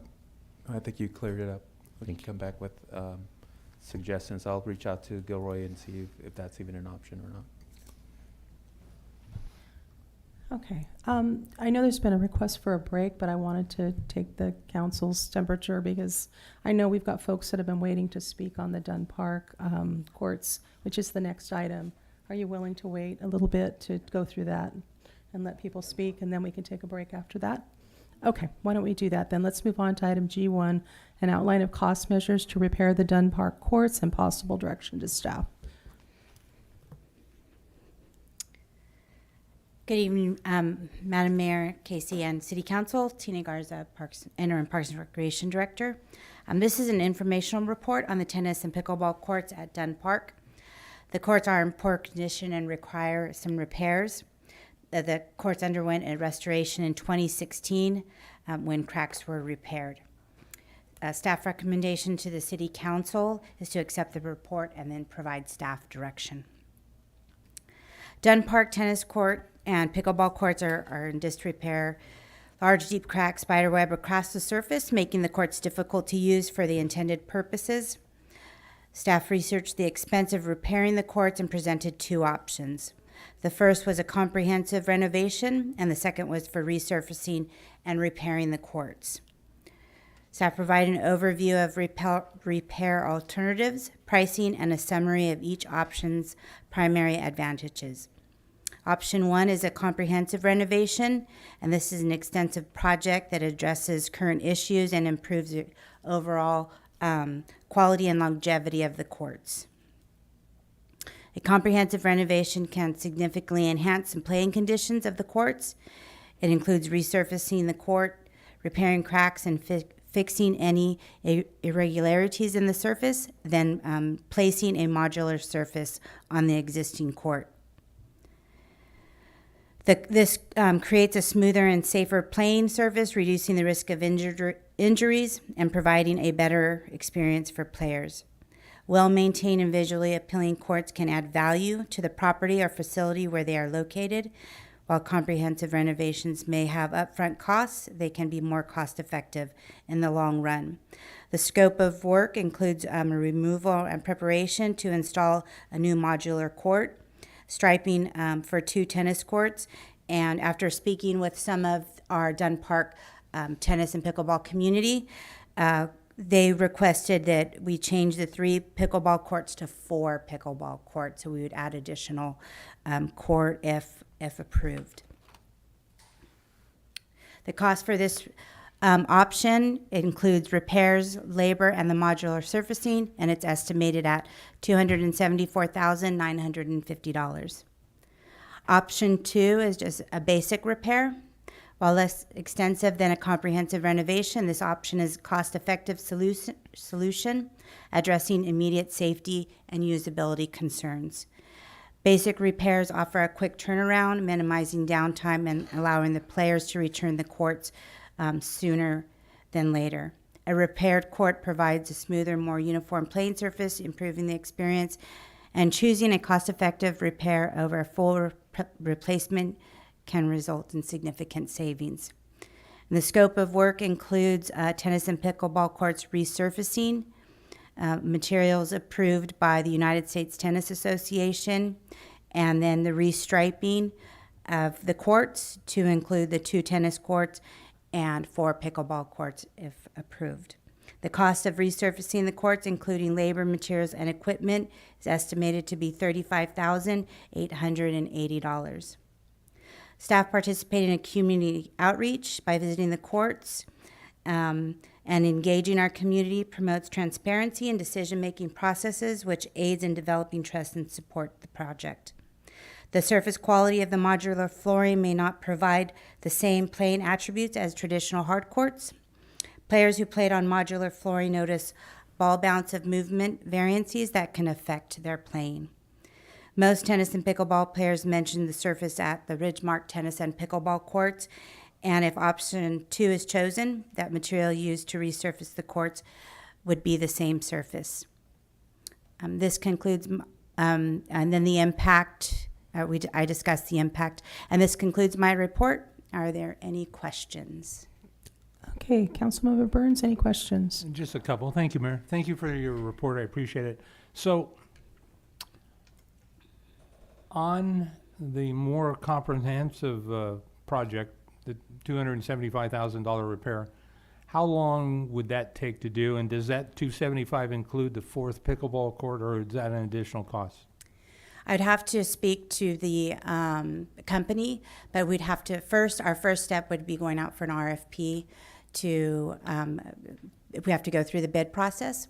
And then secondly, I'd ask for an additional court, and if the fee would probably go up to include the striping of it. Okay. So now, I've been on council 3 years, and this park is not in my district. However, I view it as a signature park for the city of Hollister. Seems like a legacy park in my mind, just based on where it's at. And ultimately, it feels like this has been an ongoing conversation since I've been on council, and I heard you say 2016 was the last time. What kind of a maintenance plan can we, if this council moves forward with the more expensive plan, what can we do to ensure that this isn't a conversation in 4 or 5 years from now, so that we get maximum use out of it?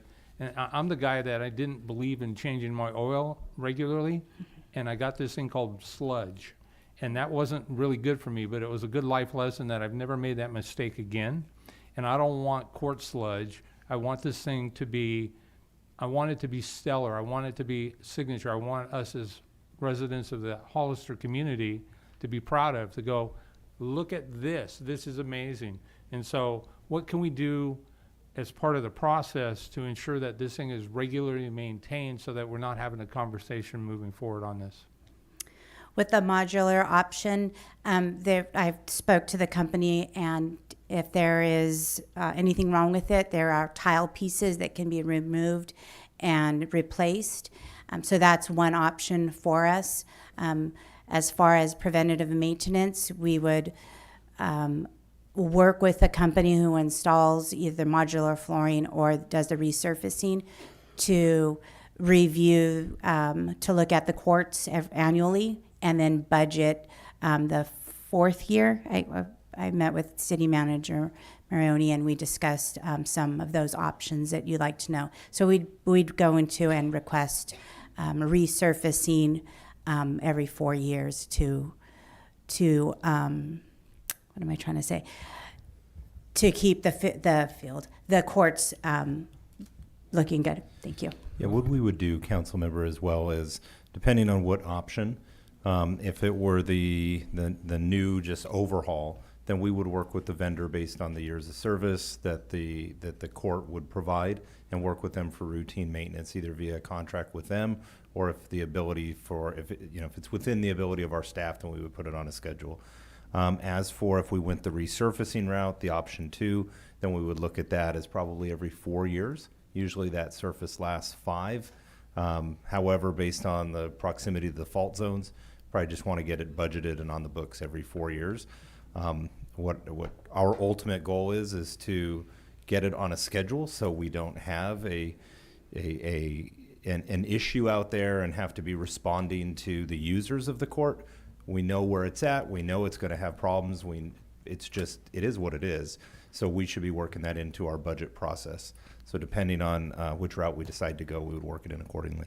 Thank you. And my final question is, where will this money come from, regardless if it's $35,000 or $275,000? That would come from park impact fees.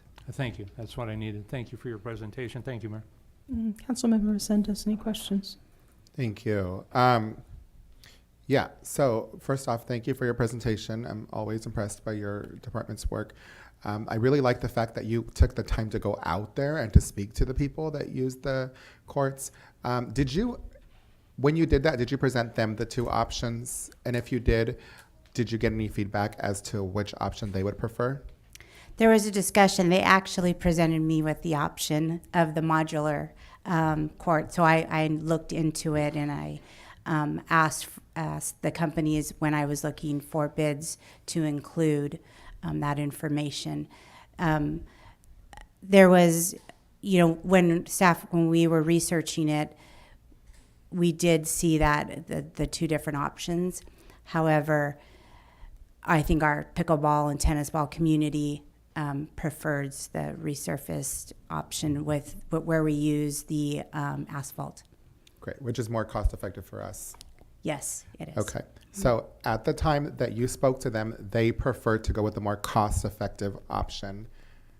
Is that correct? That was my understanding, yes. Perfect. Are there any grants available for us to go after later on down the line? Let's say we want to do this one or another modular one that we could potentially use that money towards and not charge the taxpaying citizens of Hollister. I can look into potential grants, yes. Do we have any upcoming parks? I know we have upcoming parks planned. Are there pickleballs or tennis courts planned out in those parks? I can't remember, to be honest with you. Yes, at the Fire Station 2 park, we do have 4 courts that will be installed there. Thank you. Thank you. Councilmember Perez. So did I understand you right that they prefer the modular instead of the resurfaced? No, it's my understanding that they prefer the resurfaced one. Correct. Yeah. No, because I was going to say, it's like, yeah, that's odd to me. All right. So it's actually the more expensive one. The more cost-effective, so the less expensive, the $36,000. The second option. Okay. Okay.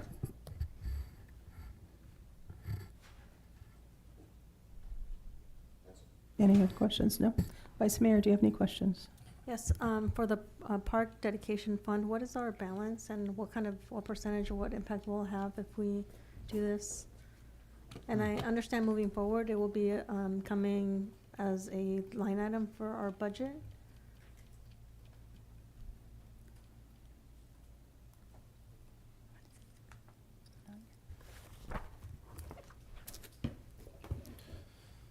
Roughly about $7 million. Okay, so we have plenty of money. Okay, that was my only question. Let's see. You mentioned about a 4th court. I'm just curious, where would that go? I mean, it seems like the park is laid out in such a way. Where would you actually put a 4th court there if you were to do that? The current existing pickleball courts have 3, and what we would do is put 2 courts facing north and south, and then the other half, I guess we would call it, of the tennis court, would it be 2 other courts facing north and south. So So you just reconfigure. You're not adding on anywhere, and it's not taking away from the tennis ball courts. It's just reconfigure. Okay, gotcha. Yes, and the way it's set up, it's perfect, and to add that other court. Okay. Thank you. That's all the questions I have. Do we have any public comment? Yes, Mayor Casey, we have a public comment from Paul Namkung.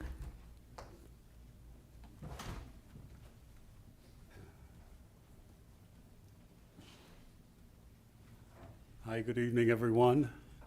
I've been playing pickleball here at Dunn Park for over 10 years when it was just asphalt, when we had to draw chalk lines or put down masking tape for lines. That's how long we've been playing. I'm the oldest one playing that I know of in San Benito County, and I enjoy it. Keeps me from walking because it gives me enough exercise. But the two things I've seen over the years is the sport has really grown. We've had people from Europe, South America, Asia, Alaska, Canada, everywhere, not coming to Hollister just to play, but because there is pickleball here, they at least brought their rackets with them to play with us. So the things we're concerned about are, number one, the growth of the game is stupendous. And so we're concerned about capacity, and we're also concerned about safety. Mother Nature's not kind to us there because there must be a fault running right through that park. And so the cracks are very, very serious, and it's almost impossible to repair. When you first resurfaced back in 2016, we tried to repair some of those cracks, and the next earthquake comes and it cracks and falls apart. But you were kind enough to at least convert one tennis court into 3. And one tennis court can actually be made into 4 courts, as Ridgemark just did. They took one of their tennis courts and made 4 pickleball courts out of it, and it's perfect. And most places do that. So those are the concerns. We want to make it safe because we've had some people trip on those cracks, and it's not fun. Thankfully, we had at least one nurse who plays pickleball to look after these people. But so I'm speaking really in favor of choosing either the first or second option. The first option is a very, very long-term commitment using a concrete base, which hopefully will not crack during an earthquake. But the asphalt base you have now probably will again. But it still needs repair and resurfacing every time that happens. And it certainly needs it now. So I invite all of you to come out. In our group, there are several groups of pickleball players here at Dunn Park. Our group has about 40 members. And there are other groups that play at different times. So it's a very popular game. And I invite all of you to come out Monday, Wednesday, Friday, and Saturday at 8 a.m. if you can make it. You'll enjoy it. It's a easy game to learn, hard to master. Thank you. And those are all the public comments we have for this item. Okay. Do we have any further discussion? Councilmember Burns? Again, thank you for bringing this to us. I was wondering, maybe we could close down Ladd Lane and turn it into a big pickleball court. You know, we've already spent a lot of money there, apparently. Thank you. And- Thank you, and I'm Councilmember. Sorry, I'm being facetious, but I'm going to support whatever the Parks and Rec recommendation is based on their input from the community, because I think we've learned that's probably a good practice moving forward. And Tina, I'm actually hearing a pickleball tournament statewide opportunity here. Yes. And so I think that this could turn out to be something even better. But thank you again for your work, and whatever your recommendation is, I'm supportive of. Thank you. Thank you. Councilmember Resendez. Thank you. Yeah, I'm going to go with what the community is asking for and what your recommendation is. So I hear the for pickleball, the more cost-effective, more quicker option to get the community out there playing. We need to come up with a plan for maintenance. If we come up with a plan for maintenance and adopt that at the council level, that would be helpful. And let's do this as quickly and as we can, so we can get this community out there to continue playing in a safe manner. Thank you so much. Councilmember Perez?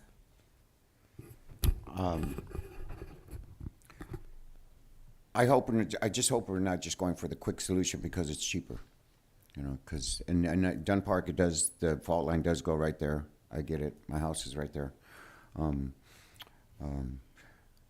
I guess my comment would be more of a question. It's like, do they really want just the quick fix, or do we want to look for the longevity? So, comments. Okay. Vice Mayor? No, just echo everyone's comments. Well, thank you, Tina, for bringing this to us and appreciate it. And I think, you know, the community seems to want option 2, and I would support that. For me, even if it has to be redone every 4 to 5 years, you can do it 6 times over for the cost of that option 1. So I think we're covered for a long time. Anyways, I would support that and what the community wants. So thank you. City Manager, yes. And if I may, one thing to add is that, you know, we are working, it'll take a while, but we're working with the high school in regards to joint use for their new courts as well. So that'll ultimately turn into, hopefully, you know, we still got to work that out, additional options as well for the community. Thank you. All right, so you're just looking for direction, or are we supposed to be making just direction? So option 2, it sounds like.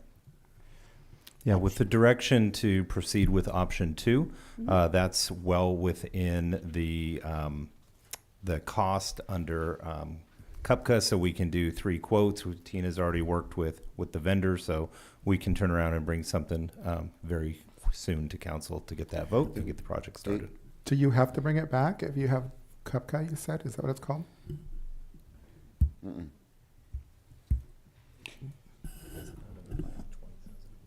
Yeah, I'd have to look at it, but if we don't need to bring it back, we won't. Okay, thanks. Are we we still have going the to have to change the wording to 4 courts instead of 3? Okay. All right. So I think we're going to take just a short break, maybe a 5-minute break, so stretch.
continue on, see if we can get through these last couple items. We're going to do a report regarding the July 1st, 2023 fireworks show and family fun night event and possible direction to staff. Tina, you're back. Yes, good evening. This is an informational report on the 2023 fireworks show and family fun night event that was at Brigantino Park on July 1st, 2023. City Council of the City of Hollister requested that they receive an update on the 2023 fireworks show. And this report that I'm providing includes the event summary, financial impact, and a suggestion for a future event venue. City staff from multiple departments partnered to provide community members and visitors with a safe, pleasant experience that created memories that will last a lifetime. The event was held at Brigantino Park, and the gates opened at 5:30. While the family fun night went from 6 to 9:30, the fireworks show began at 9:30. The evening was filled with live entertainment, laser tag, mobile food vendors, activities for the kids, and just good old-fashioned fun by throwing a football or kicking a soccer ball.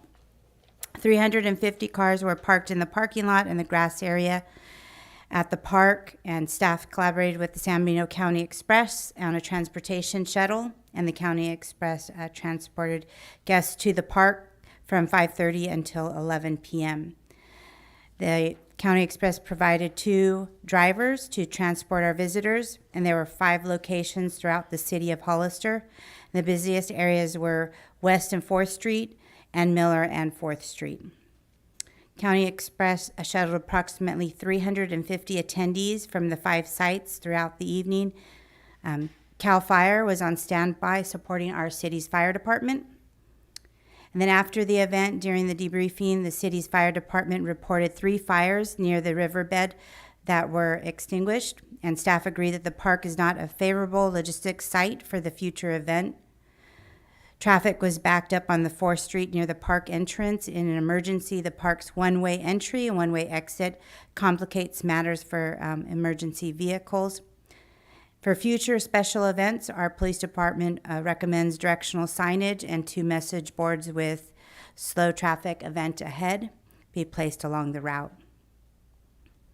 To ensure the safety of our visitors and public safety, staff recommends moving the event to the city's airport so there's a less of an impact on the surrounding neighborhood.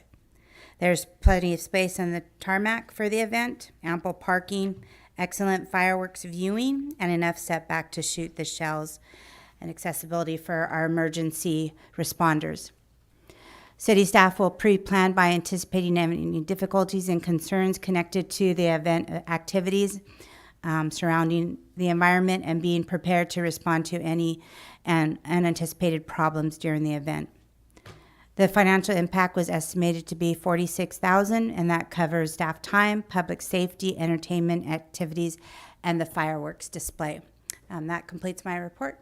Are there any questions? All right, do we have any questions? Councilmember Burns. Thank you, Mayor.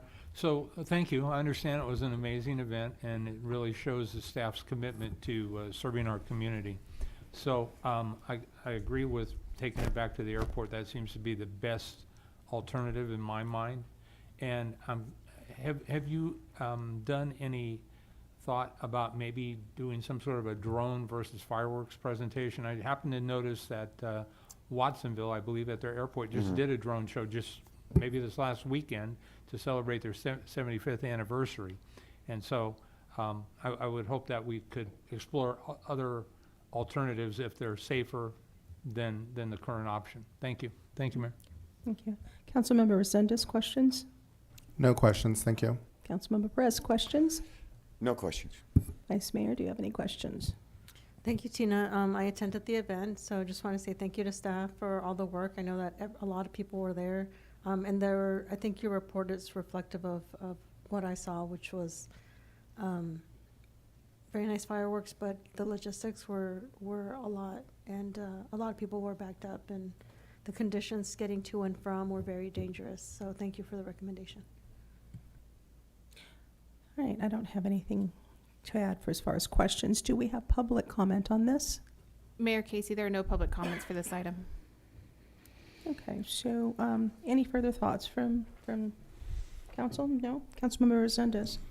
Yeah, congratulations. You and your staff put a lot of time, energy, and planning into it as far as the shuttles, trying something new. A lot of people don't do that. So I just want to go out and applaud you guys and thank you guys for attempting to do something different, going back and reassessing it, and then coming up with a different plan. Kudos, congratulations, huge success, just like always. Appreciate you guys.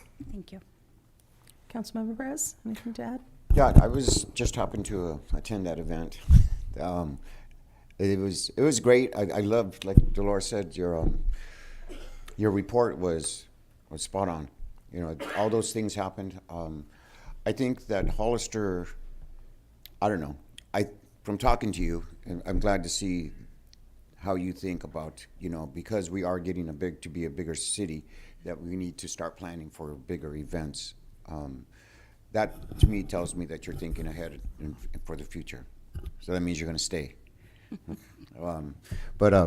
Yeah, the event, it's like, it was so beautiful. It was like you said, footballs and frisbees in the air and music and people eating and laughing and dancing.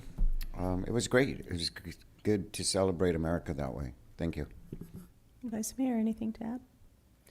Well, thank you. Another good report. I appreciate all of the input. I think you're spot on as far as logistics and the issues, because I heard that a lot from the community, just access and the location just not being ideal. So I like your idea of the airport. I think that's a good move, and so I could support that. So, City Manager. So I think I'm hearing consensus to explore working to move this to the airport. That does require us to do some logistics and get permission and all of that. It shouldn't be a problem with this much time, and so we'll get working on that if I believe I have consensus. So. Yes, I think so. Yeah, and I'd like to just take a minute also, if I can indulge myself, to say thank you to Tina and the team out there. As Councilmember Resendez says, you know, they tried it. It's only one way that we could know if it would work or not, and the team is small and mighty, and they're out there, you know, during the holiday weekend and pulled off a fantastic event, and I know it was a tremendous positive feedback in the community, so thank you, Tina, and then just to extend a thank you to the COG as well, as they provided the shuttle service free of charge to make sure that to try to help rectify some challenges we saw may be an issue, and I think it did help alleviate some of that. And so hopefully the COG will be as generous when we take it out to the airport, because for some folks as well, that may pose some transportation challenges as well. So we're going to continue to work on that partnership and get transportation out to the next event. So thank you. All right. Just before I conclude, I also wanted to thank the support of Chief Reynoso and his team. Our Hollister Police Department did an amazing job out there supporting us, and when traffic got backed up, his team was there and had to make some decisions. And then of course our fire department with Chief Bob Martin Del Campo and his fire marshal Charlie Bedolla, who was very supportive. And it looked like it just all came from the Parks and Recreation Department, but it was definitely a team effort, you know, including our city manager, Marioni, who listened to what we were saying and gave his input too. So this was definitely a team effort. Thank you. Thank you. All right, moving on then to reports from city council members regarding committees on which they serve. Councilmember Burns, anything to report? Nothing to report, Mayor. Thank you. Councilmember Resendez? Nothing to report. Thank you. Councilmember Perez? I pass to Dolores. Vice Mayor? Thank you, Mayor. We met with our library ad hoc. They wanted to make sure that the library ad hoc committee was still active and functional, and we said, as far as we know, we're still good, but we wanted to confirm, and they wanted confirmation. I will check on that. Is it a city-based one, or is it with the county? Because I'll have to check on that one. I think originally we had a city, and then we might have had discussions about joining the county, but as far as Rick and I are concerned, right now it's just the two of us attending. Okay. We would like to reach out to the county And I understand that Supervisor B. Gonzalez and Supervisor Colin Kosmicki are part of the library ad hoc committee, so I'd like to meet with them. Okay, if I'll possible. check on that and I'll touch base with the two of you so we can move forward with that. Great. So at the library ad hoc committee, solely with the city only, we talked about the plans for the library expansion and the need to just have more regular meetings. The county's meeting every other month. And as many of us know, with project management, you need to meet more than that to just make sure that everything's moving in the right direction. So we are looking to hopefully meet with the county to help in any way that we can. They also inquired about the tax sharing agreement and potential impact fees that may be going to the county. We did refer them back to the county on those two issues so they can consult with supervisors on that. They also talked about once the expansion is complete, they will need additional funding for everything inside the building. So I think that's why those conversations with the library and the county are going to be essential, since there's and if there's conversations, we'll bring that back to council on how that kind of falls out. But in the meantime, we did have an overview. We saw how the library expanded in terms of just the maker space, and they had really nice programs for the youth. They had Lego Day that day. There were about 10, 15 young children there with adults. They were having a great time. So it seems like the public library is expanding, and they are also building a kiosk in the other side to make books and learning more accessible to our community. That concludes my report. Okay. So just a couple. One is LAFCO. I sit on the ad hoc for the LAFCO Executive Director recruitment, and we had a meeting and went over applications. So we are moving those forward so that the LAFCO committee will be able to review them, and with any luck, we should hopefully have a new LAFCO director soon. The second thing I wanted to talk about was I attended a community center meeting. I was invited to join in with a group that's planning to build a new community center here. It's really exciting for me, since this is something I really want to see for our community. I think it's going to bring people together and improve the quality of life here. So it's one of my it's a fun thing for me to participate in and be part of. The governing team that's been put together is excellent. It includes folks from education, from the Community Action Board, the Seniors Council, Tina Garzas from Parks and Recreation, as well as Supervisor Gonzalez and myself. I really love their energy and the approach which they have, which is not just let's get a building built. They're looking at ways to provide support for different groups like homeless youth, migrant families, as well as programs for just seniors and youth. It's really going to be a broad cross-section of the community. So I'm sure there's going to be a lot more to come. We're just in the beginning stages, but it's pretty exciting. So I just wanted to share that. City Manager, did you have a report for us? Nothing to report. City Attorney, anything? Yes, Mayor and Council, just for informational purposes, I'm going to be placing the City Attorney evaluation on the next regular council meeting agenda. Thank you. Thank you. City Clerk, anything? Nothing to report. Chief, did you have anything you'd wanted to report? Nothing to report. Thank you. Paul, anything? Nothing? Just checking in with you guys. Okay. So let's go on then to the council, if you want to go through with informational reports. Councilmember Burns? Thank you, Mayor. I do have a few things, as usual. So I couldn't help but notice walking into City Hall tonight, and perhaps it's been missing for a while, but I don't recall any conversation about it being removed. But I noticed that the flag for Ukraine has been removed, and I know that it's pretty faded. Nobody could anticipate this disaster would be occurring this much longer. But I would like to rehang the flag and on our community pole and replace it with a new one if possible.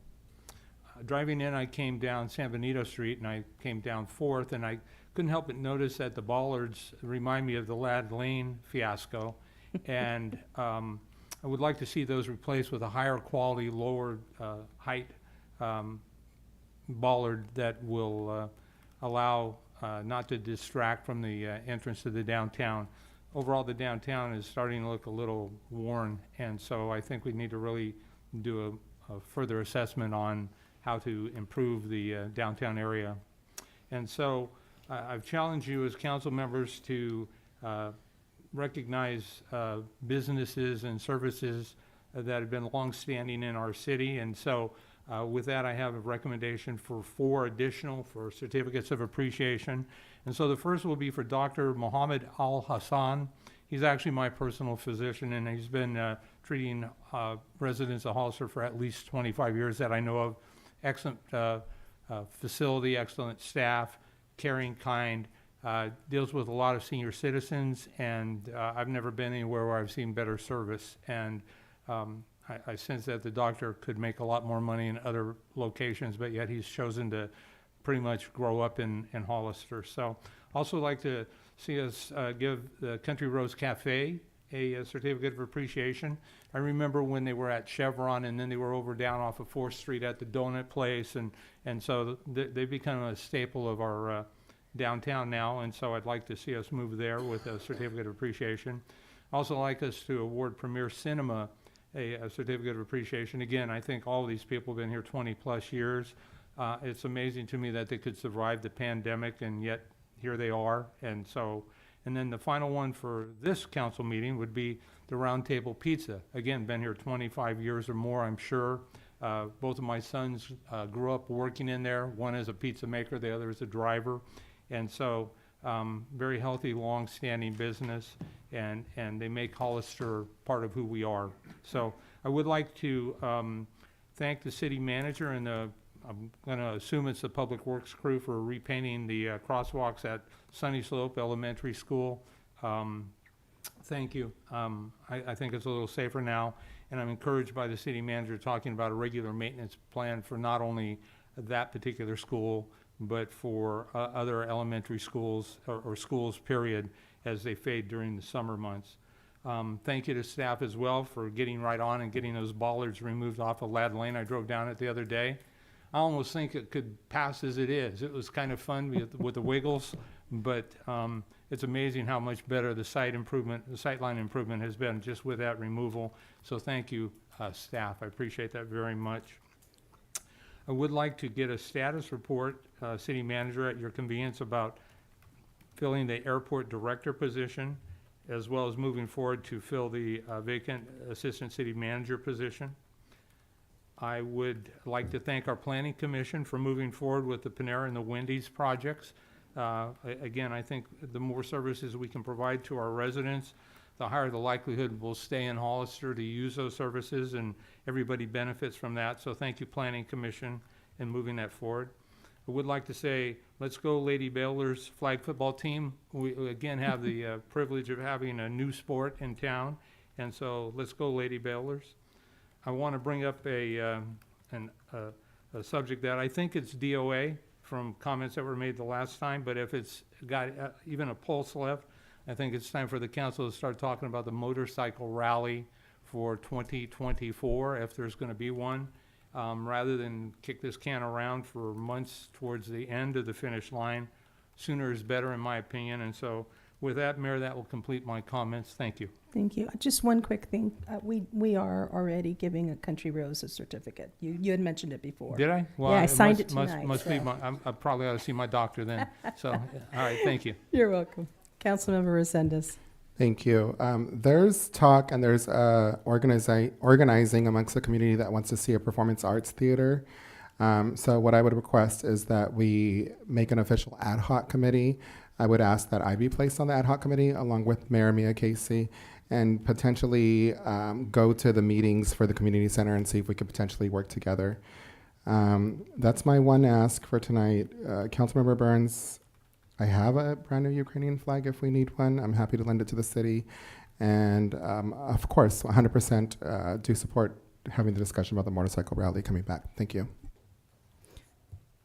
Councilmember Perez. Yes, on the rally, the downtown trees having them getting them a checkup. I'd like to see those fixed. I'd like to see all our trees taken care of and replaced. I know it's coming. Downtown though, it is to me, it's looking drabby. It's starting to go down, and you know what? I think we need to do something downtown, whether it's one person, a staff member down there cleaning all the time or something. And I don't know, leaves are all over the place after they clean it. I noticed a lot of traffic lines around the city are fading. And the other thing I wanted to thank staff and the community also, because you know those 2 dogs that were running around killing cats and stuff, it was my neighbor. And you know, I know they're taking it hard. I mean, the cat's alive and stuff, but it's real expensive and stuff. But what a traumatic experience to go through. So I wanted to thank staff and the community for coming together to rectify that situation so we could get this animal under control. So thank you, staff, and thank you, Hollister.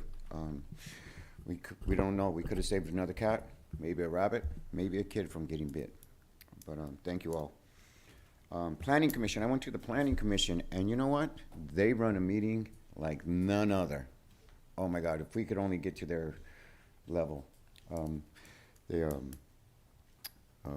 I just wanted to give a shout out to the Planning Commissioner and all the Planning Commissioners. That great job they're doing out there. They're asking good questions, information. Really happy with them. It makes me smile inside when I see staff working together to come up with decisions for our cities. So that's it. Thank you. Go ahead, Vice Mayor. I'm fine with the discussion on the motorcycle rally and the trees. I think for me, I'm not going to add anything. I just like to see the items that we've requested in the past in the chart, which is H1 to be updated. And for the projects that are kind of pending for a status report on, or just update on the chart is when we can expect those items back. Or if we've just completely moved away from it, because some are pretty old. Okay. I agree. Oh, go for it. I forgot. I also wanted to check on the status of the various ad hoc committees. I know we had like a business council ad hoc committee for downtown to talk about alternatives for the bike rally. I don't know where a lot of those committees are and if they're still meeting or if they're kind of done. So a status on all the ad hoc committees or committees that we're assigned to. And also date and times for some of them. On some, I've never received an email that they're meeting that I'm assigned to. Thank you. Okay. I agree about covering the motorcycle rally and also the trees. We want to take care of that before they get too far gone and we lose some. So I agree on those 2 things. As far as the performing arts theater ad hoc, I don't necessarily have a problem with it, but I don't feel comfortable trying to align it with this new group that I just barely joined. I think they may be too separate, or maybe start exploring as an ad hoc and then see if there's crossover. That would probably be a better, since these guys are just getting the group together. So I think that's all I have. I was going to mention the list, because we do have some things that are fairly old on that list and maybe need an update or, but that's about it for me. Oh, I'm sorry, Lad Lane. I did want to call out the staff because I've gotten so many comments from residents who are very, very happy, and you guys did it so quickly. I saw someone comment that, oh, they're taking the sticks down. Is that permanent? And I ran out to see, and you guys already had Lad Lane done. I mean, I think you did it all in 3 hours, so I commend your staff and their hard work in getting that done. I appreciate it. And that's it. Okay, so if I can recap. Ukrainian flag, we have one. We have a brand new one. When we took the other flag down, I just think it didn't go back up. We'll have it back up tomorrow. So appreciate the offer for the new flag. We have it, and so we'll get that up tomorrow. Taking a look at the bollards and delineators for downtown. for San Benito Street. Do I have a consensus there? Yes. Businesses, so I'll take Country Rose off the table because we got them. Dr. Muhammad Al Hassan, Round Table, and forgive me, I thought I heard you say 4, but I missed one. Premier. Cinema. Premier Cinema. Thank you. I did say 4, but apparently I repeated myself. So I have a consensus for that? Yes. Okay. Status report, airport director, so I can give it to you now. We've been working with the recruiting firm. We did final interviews, and so one of the candidates is going, basically they're going through a background and all of reference checks and whatnot. And so I should have an update on that fairly soon. That process just takes a while, but we did do final interviews about 7-8 days ago. Assistant city manager position, I'm working with the recruiting firm on that. So it's the same firm, so.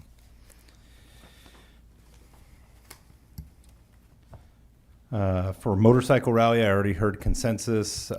Believe it or not, Mary and I were talking about probably needing to bring that item forward. So we'll be working on that, and I'll work with the chief to bring an item forward very soon. Performing Arts Committee, ad hoc. So I heard 2. Do we have a consensus on that? I heard the mayor and Councilmember Resendez. And Mayor Casey had mentioned just doing it separately. At this point, and I hate to beg off of a committee, but I'm just joining this other committee. I couldn't really sit on this one as well, so maybe someone else might want to if we decide to. And do I have consensus to bring the report with Councilmember Resendez and Mayor Casey as the 2 members of the ad hoc? No. I'm okay with it, but the mayor's saying she doesn't want to. The only reason I suggested you is because I heard from the organizer that you were meeting with her as well. So I'm happy with. She contacted me and we had a little back and forth. Yeah, so I'm happy with. I would love to sit on there with anybody on the council, and it doesn't have to be the same community meeting. Anyone else? If they can meet on a Monday or a Tuesday, I'd be willing to. So, Mayor, do I have consensus? I think there's 3. Tim, you're okay with it, I assume, if you're willing to sit on it. Yeah, I am, as long as it's a Monday or Tuesday. Tuesday. I just, my Wednesday through Okay. Saturdays are just horrendous. Thank you. Okay. Mayor, when we bring the staff report back, we'll have Councilmember Resendez. And then for the other member, am I hearing Councilmember Burns? Yes. Okay, thank you. Downtown tree checkup, we'll work on that. I just want to take a time to note that the lights on East Street were put up last week, and that was the last row of the downtown lights. A handful of the outlets just need some wiring work, and so William and his team are working on that, but those did get installed at last week. So just to put some closure on that. We'll take a look at, Councilmember Perez, you mentioned the downtown needing a freshening up. Yeah, I mean, I'd like to get with William to go through downtown and just having that time. What we can do is, I can ask William to take a look and maybe make some recommendations. I think that given the items on the list, which was something that was brought up, I'd like to couple that all together. I'm sensing some frustration with the items on the list either being stagnant or not being updated as much. I do want to reassure you that staff is working tirelessly to get these items done. And so we will bring, if I have permission, I'd like to bring the items on the list forward with a status on each and maybe a brief discussion on each one. I think we've made, if you go back and look, we've made tremendous progress on some of those, but some of those single line items could be a 6-month project. And so I want to just bring that all together, and maybe if it's something we can say we're comfortable putting on the back burner, maybe we can have that discussion. I think staff would appreciate that as well.